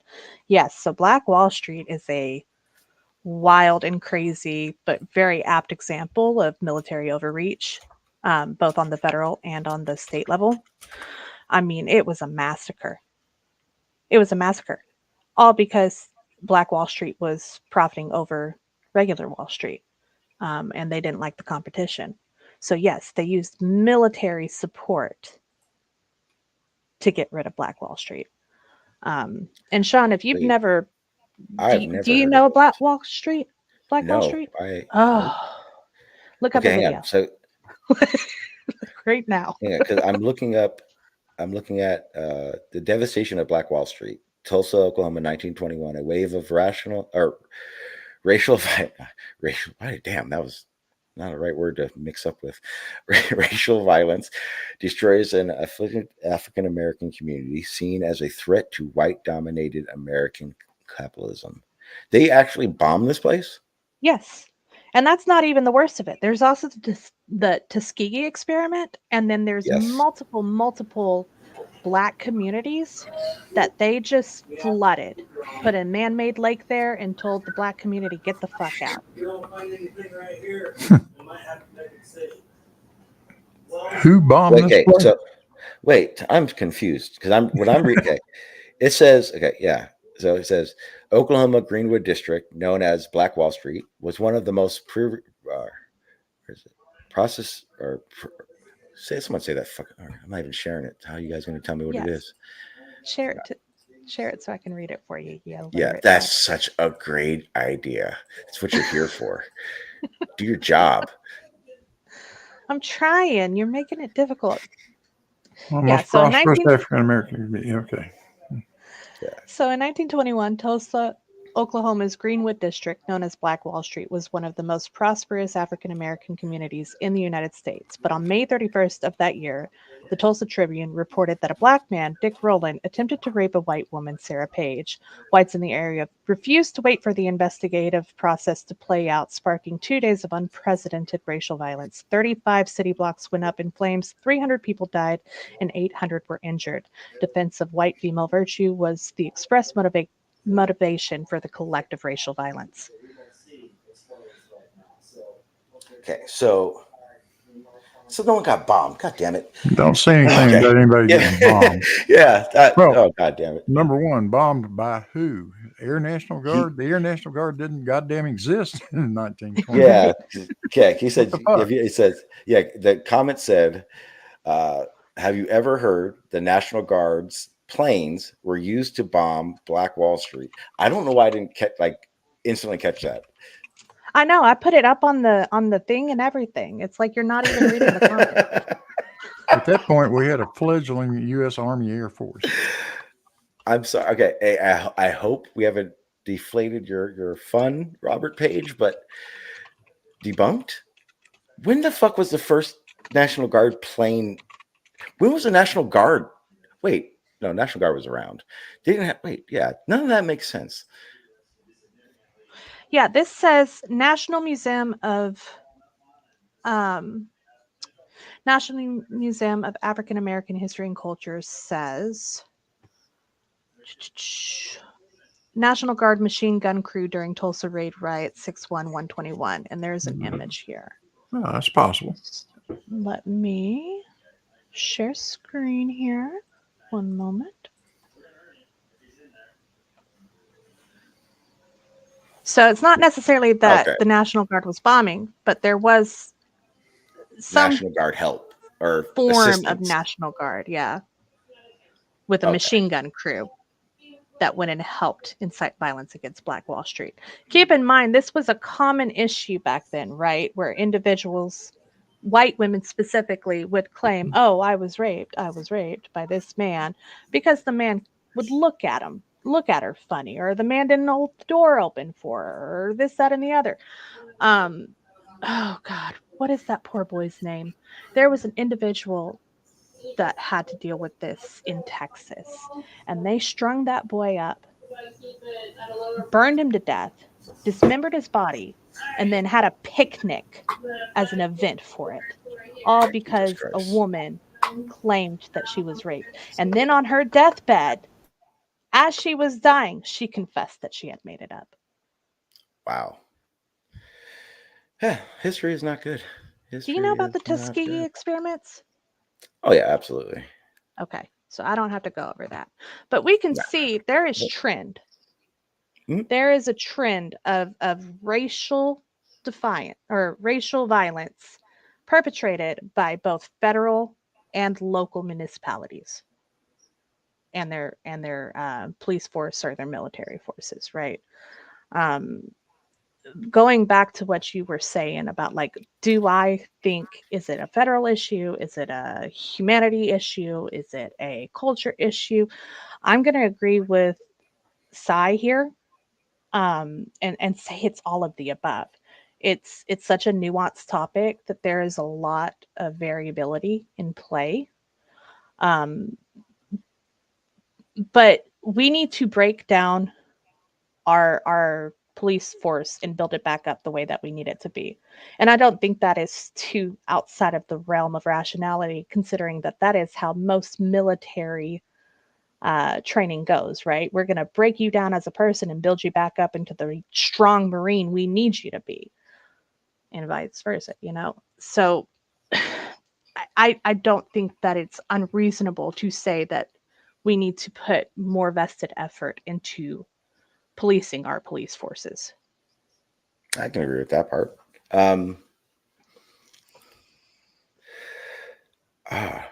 Like, it's bullshit to me. I'm going to bitch for a second. It is bullshit to me that it took me 1,800 hours, 2 years, to be able to cut a head of hair. And it took a cop 16 weeks to be able to shoot people. I agree. I agree. You're telling me that my job is so unsafe that I have to go through 2 years of sanitation heavy practices, but this cop can have a gun and be out on force in 16 weeks. Hell, those guys are slow. Right. Some of them are 18. Only took them 10 weeks to teach me how to blow your fucking head off. Right, exactly. But that's what I'm saying. If you're only teaching them how to blow heads off, yeah, sure, that's great. But if we're trying to teach de-escalation tactics, Yeah, but I can do it with a hand grenade. That is true. Anybody can blow your head off with a hand grenade as long as your aim's No. reasonable. No. That's not true. I was rebuilding a range near a grenade site on Camp Pendleton, and I will tell you this right now, Tess. What happens is this: when they train people to use grenades, they put them in a little foxhole, and there's 2 of them. And what happens is they pull the pin, they yell something, and then they throw the fucker. But there's something that happens that everyone within a 2-mile range is always aware of. If you hear a weird sound, like a horn, that means some motherfucker hit threw that grenade and it came back. Yeah, not all motherfuckers can do it. not even a good portion can throw a grenade. What? I will agree, because there was an instance where I'm having rifle training, and we're using pellets, right? Because there's multiple ROTC. people on the range at that point, so I'm using a Daisy airsoft at that point. But the kid next to me shot, it hit the metal, came ricocheted off, hit me in my trigger finger, and made me misfire. Like your shot was so bad that it was good. How does that work out? Luck, because it didn't hit your eye. Thank You God, got, right? Well, you had that Trump luck. the other thing about the throwing grenades is you'll have the two guys in the foxhole. You'll have the guy that has the grenade. He'll pull the pin and he'll go to throw it and he will drop it. And the other guy has to grab him and jump out of the hole together and try to save the other guy. Or the guy that throws the grenade will sit there and try to watch the grenade that he just threw. We had a trench in the front of our pits, and if somebody accidentally dropped one, the AI just simply kicked it in that trench. Hang on, time out. That's the way it Time the worked. fuck out. Hang on. I just figured something out that is possible to be done here, and I just realized it. I just want to acknowledge it happened. Tex, apparently, can type for me in the chat now. I absolutely can, yes. Okay, just wanted to. Took me about 3 seconds. I looked and went, I didn't fucking type that. And I don't know if you noticed, but I made it a point to put that comment up there too, just to be extra cheeky about it. I'm sorry, Blue. I'm sorry, Sean. I just saw something in the corner of my eye and it caught me. Yeah, those. Oh, Sean, what you were saying? That guy, that's his job is to pull the guy out of the hole that can't throw a grenade. They train for that. Their job is to I watched a guy. He told me there's like a 8-10 course on safety and shit to be a range. What is it called, Blue? It's a range something. In the Army, we called them AIs. Okay. Yeah, Range master. Yeah. I remember what it's called. They're I instructors. know what it's called. I just don't remember. Yeah, they're instructors. And you don't send two trainees into the pit together. Hell no. You're in there. It's my first day. Yeah. Mine too. You're just going to end up killing two people.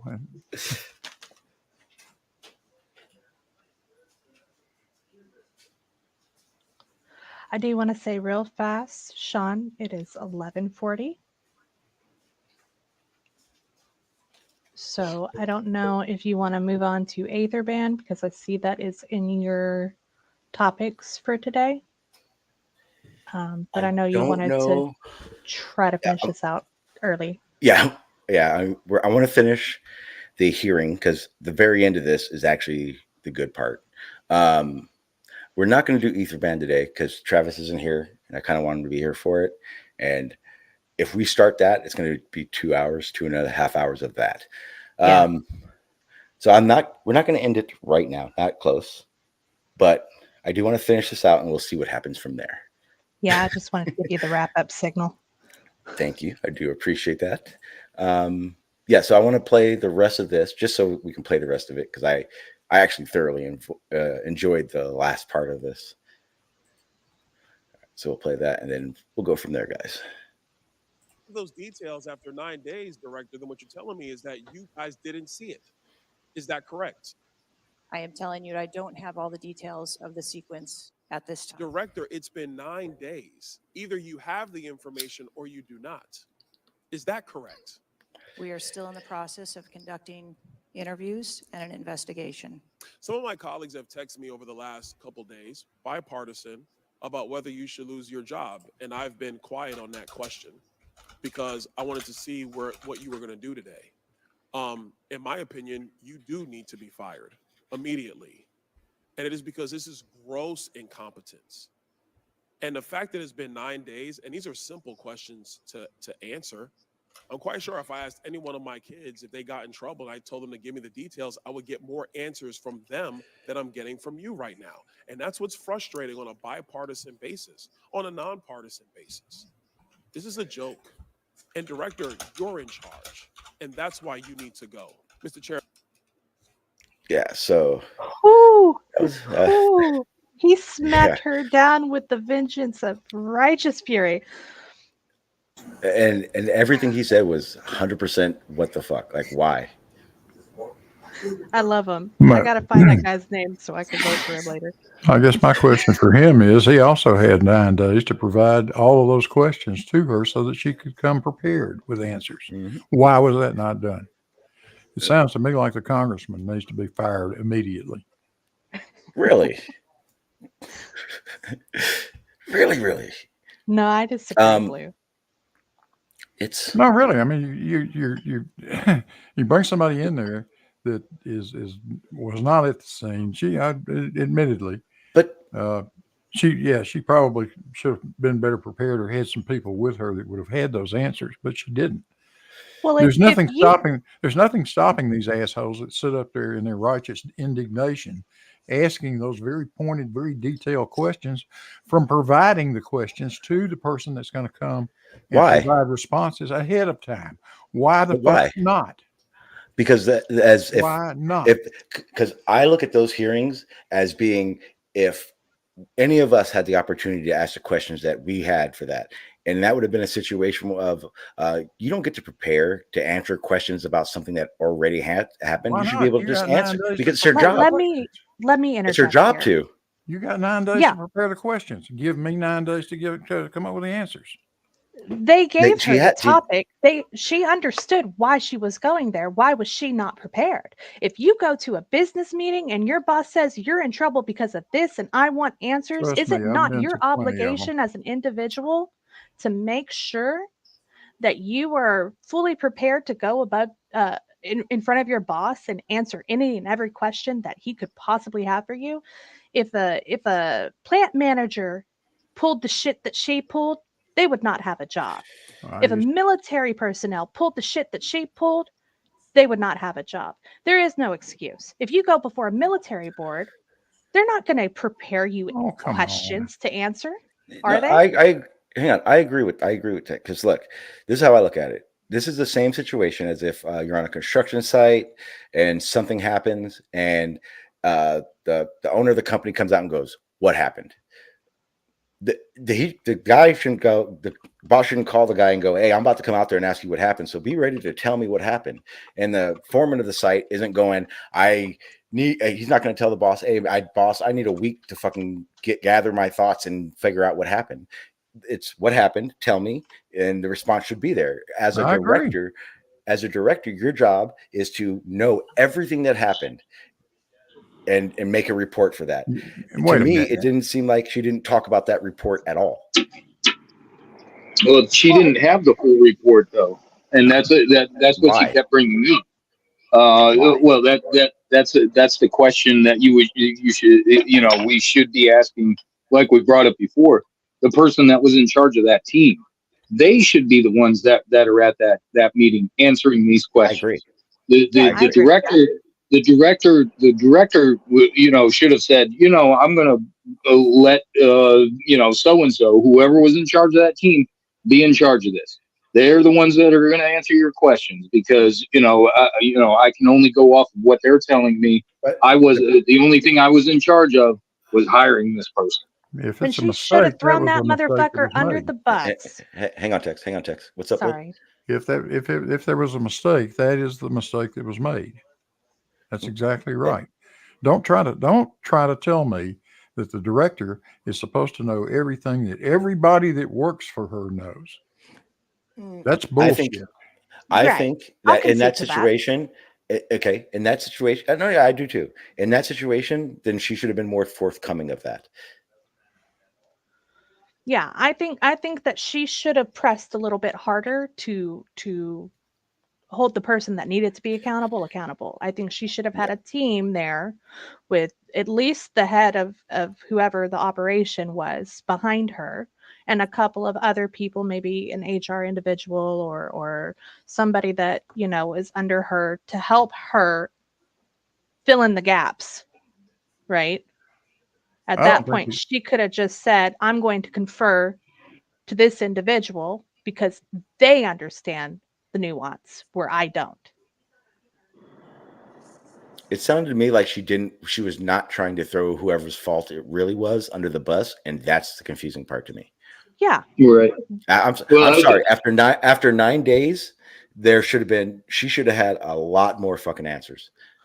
Right. Well, I think there was one point, in the very beginning when she first gave that press conference, she shot herself in the foot when she said that the buck stops here, right? Talking about herself. That immediately put the spotlight on her. That press conference shouldn't have happened. She should have came on, said these are the details that we know. This is all the information that we have currently. This is an ongoing investigation. We will update you with the information as it comes out. And that's all she should have said. And this whole thing with Congress probably would have gone a little bit smoother. But the moment she said that the buck stops with me, she painted the target on herself. Yeah. I see I get where you're coming from, Blue, on it. The problem is that if it was done correctly, the problem is we'd have 6 people on the stand, and her job is to speak for those 6 people, which means she is liable for everything that happened that day. I think the answers she didn't want to answer, she was forced not to answer. Again, this is definitely my conspiratorial line thinking. I don't see why a director protects anybody. The questions that were asked, and the ones she refused to answer, were to protect somebody. Absolutely. The Secret Service guy who actually did the planning and the safety zone and all that stuff. I think why, I have no clue. Doesn't make sense to me, but it happened. There was no reason that we got all those basically that whole interview, all she said is not right now. Yeah, and she answered. said quite bluntly too, right? She was like, I am not going to divulge names here. Isn't that her response? Yeah, isn't that her responsibility? Well, I don't know. I think she said, I'm not going to divulge that in this setting, which was like, public hearing and stuff.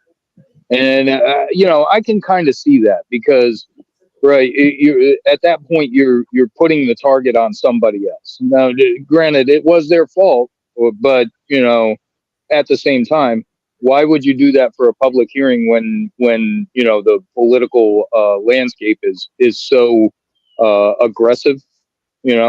You're basically setting somebody up for death threats and stuff like that. Now, there was something I noticed in that hearing that I thought, and I actually agree with Blue's feelings on those congressmen. I'm not sure if you guys caught it or not, but the first lady that was asking the questions to the Secret Service director brought up the caliber of gun specifically. And the director said something that I think was noble. She said, it's not the type of weapon. All weapons are dangerous. I felt like that questioning was a political move rather than a situational move. Get answers. So in that regards, I saw the fuckery, so to speak, on the Congress side. There's always an underlining agenda. Yes, I agree. Yeah, but I don't feel there was an underlying agenda with the last guy that was asking questions. One thing I don't agree with. That was just straight up political grandstanding. You're right. Yeah. There was nothing underlying about it. You think he was right up front. Well, how do you think it should have been, Blue?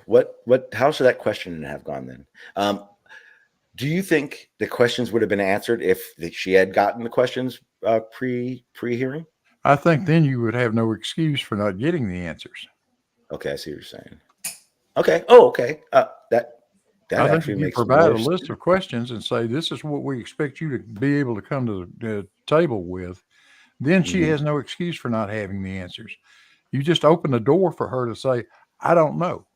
I don't have that detail. I'll have to get back to you on that. Ooh, I did not think about that aspect of it. So you think but that's also in the aspect of her. She should have had that shit in front of her as well, knowing that she was going to be there. But yeah. I do see. I actually agree. I actually agree with Blue's stance on it. The questions being pre-given would have meant when they asked the questions, they would have expected a fucking answer. Oh, you can demand it then. Yeah, fuck. Well, is that not what they were doing? They told her you had 9 days to come up with this report. Where's the report, right? But from what okay, yes and no. No, asking these very pointed timeline type, exactly what time did this happen? And what time did that happen? What time did that happen? Do you think that's Blue, the kind of shit? That's just playing gotcha. Yeah. Do you think, Blue, that the reason the director didn't answer the simple questions, I think at one point he asked, "Do you agree that it was a definite negligence?" Say the word. Yes, of the Secret Service, and she said, "I'll have to look back into it." Do you think from the point of the timestamp part where she couldn't answer, she had just shut down and was like, "I'm not going to try"? I don't know. I don't know. Yeah, that's in the mind of her, really. Yeah. Well, that's an opinion. What he asked her would be in her opinion. And to me, being the director of the Secret Service, you're not going to give your opinion, right? You want to give the facts. And unfortunately, most of the questions that they had asked her were about her opinion. And if and it's like the facts were already presented to them previously to Congress. Now, were there certain facts that are still missing? Absolutely. But the questions that they continued to ask her were about her opinion on what happened and stuff, Yeah, and I could see where if you're being put in a position of offering up opinion in front of Congress, yeah, I would be hesitant to respond as well. Absolutely, I would be. Because I don't want you to use me for any kind of political rhetoric. Yeah, that's who you're talking to, or you're talking to a bunch of politicians. Yeah. Yeah. So if you're not naturally suspicious of the world in general to begin with, you damn sure ought to be suspicious of that group of fuckers sitting up there behind those microphones. Mm-hmm. Silver tongues and silver spoons. I think her track record. Just talking about the director real quickly. Her track record is pretty stellar. She worked for Pepsi as their security detail for a while, and then did quite a few years with the Secret Service plus other agencies. And you're telling this person that has multiple years of experience in security that they're the one that they should be fired because of something that somebody else did. It sounds a little odd to me.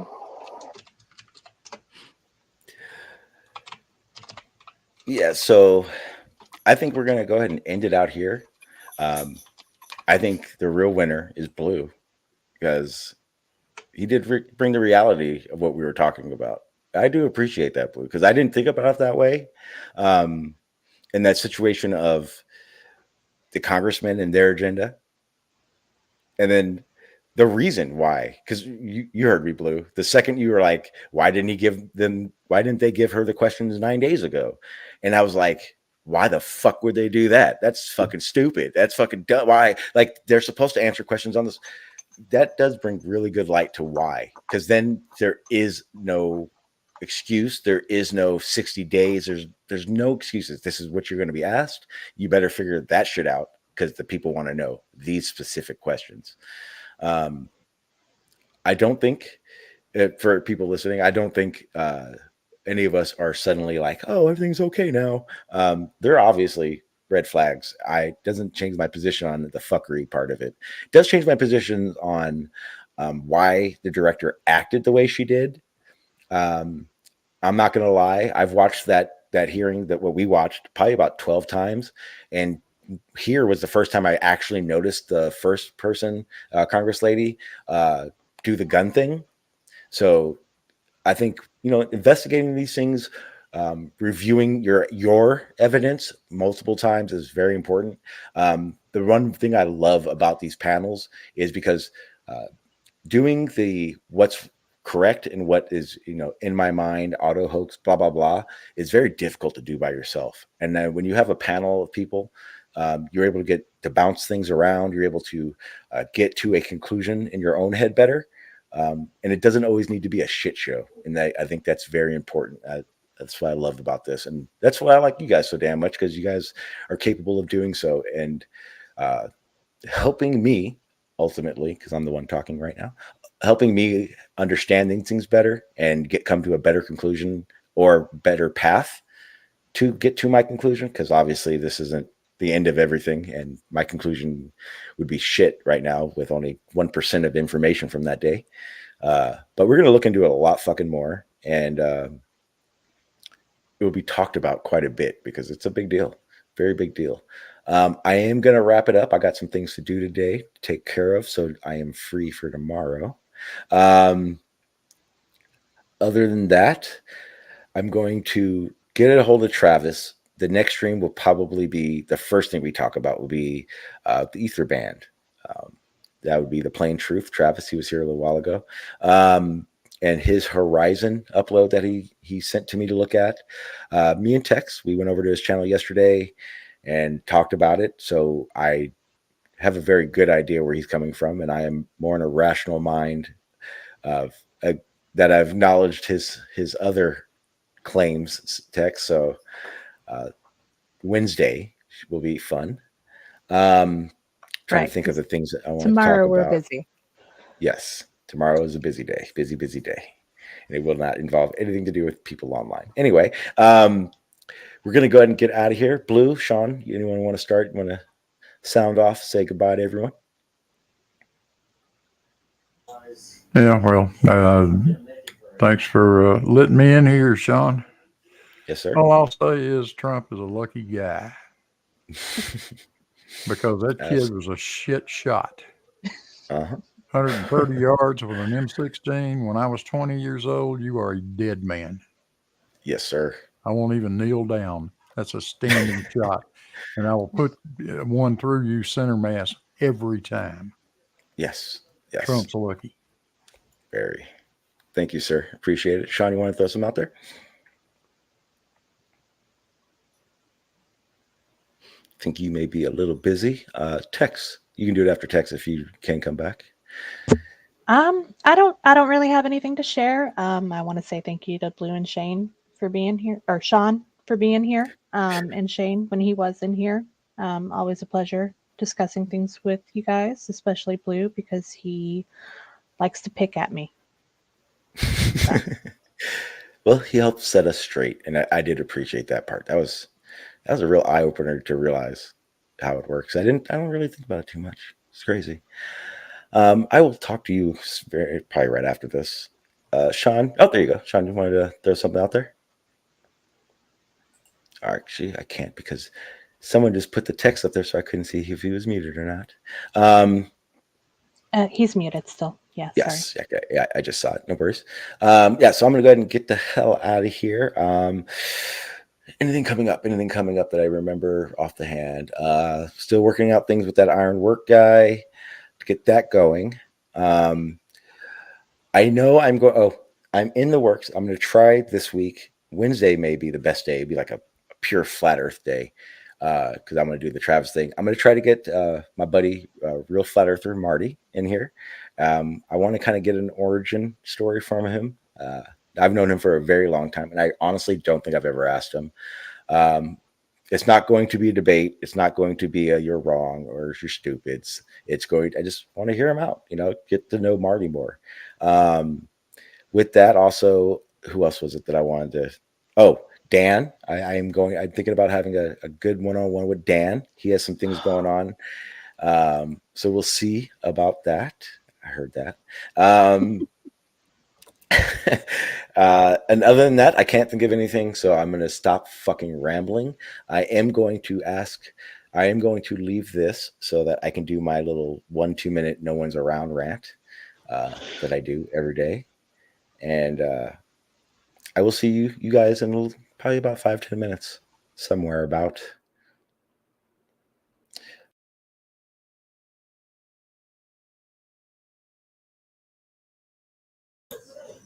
And he's gone. I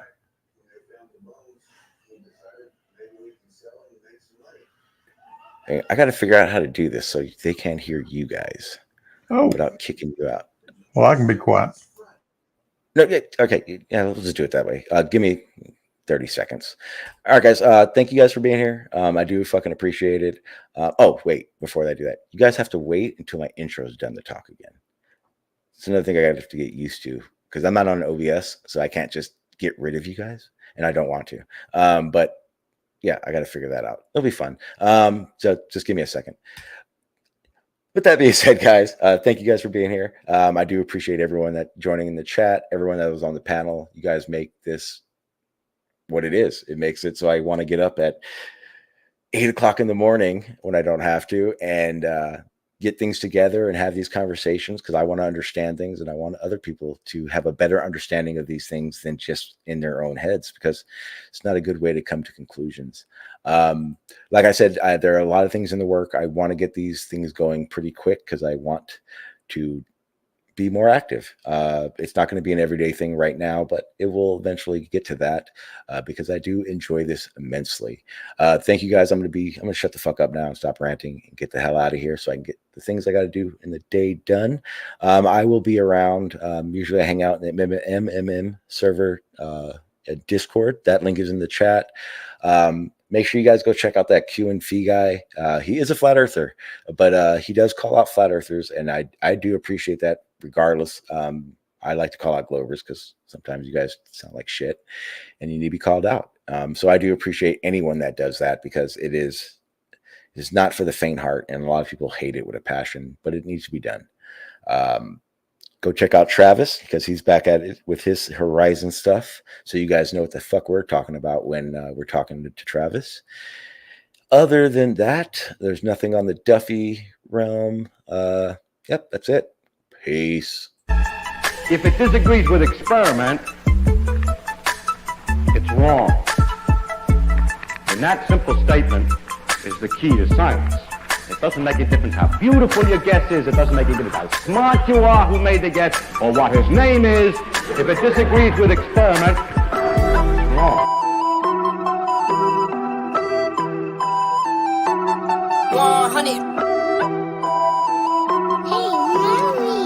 Yeah, look, they said that I couldn't do it, so I went and did it. W's only, you know I've been winning. Top of the world, the globe is spinning. If you know, I've been on a mission. Go. Okay, let's get it. Got a little time on my hands like a wristwatch. I don't got time for the breaks and the pit stop. Race through the gridlock, take it like Chris Rock. Right to the chin, still win. Heavy metals like Slipknot. Got the driving, I got tunnel vision. I just hit my stride the way I run the business. I've been making paper like I'm Dunder Mifflin. See the end game, I got one division. Look, I don't ever bother with a critic. Hit him with a chronicle of Riddick. Boom, bottle full of Ritalin. I hit him with a little bit of riddle me this, riddle me that. My bad, fell asleep at the gas.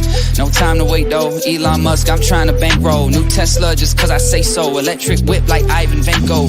I just did it. W's only, you know I've been winning. Top of the world, the globe is spinning. If you know, I've been on a mission.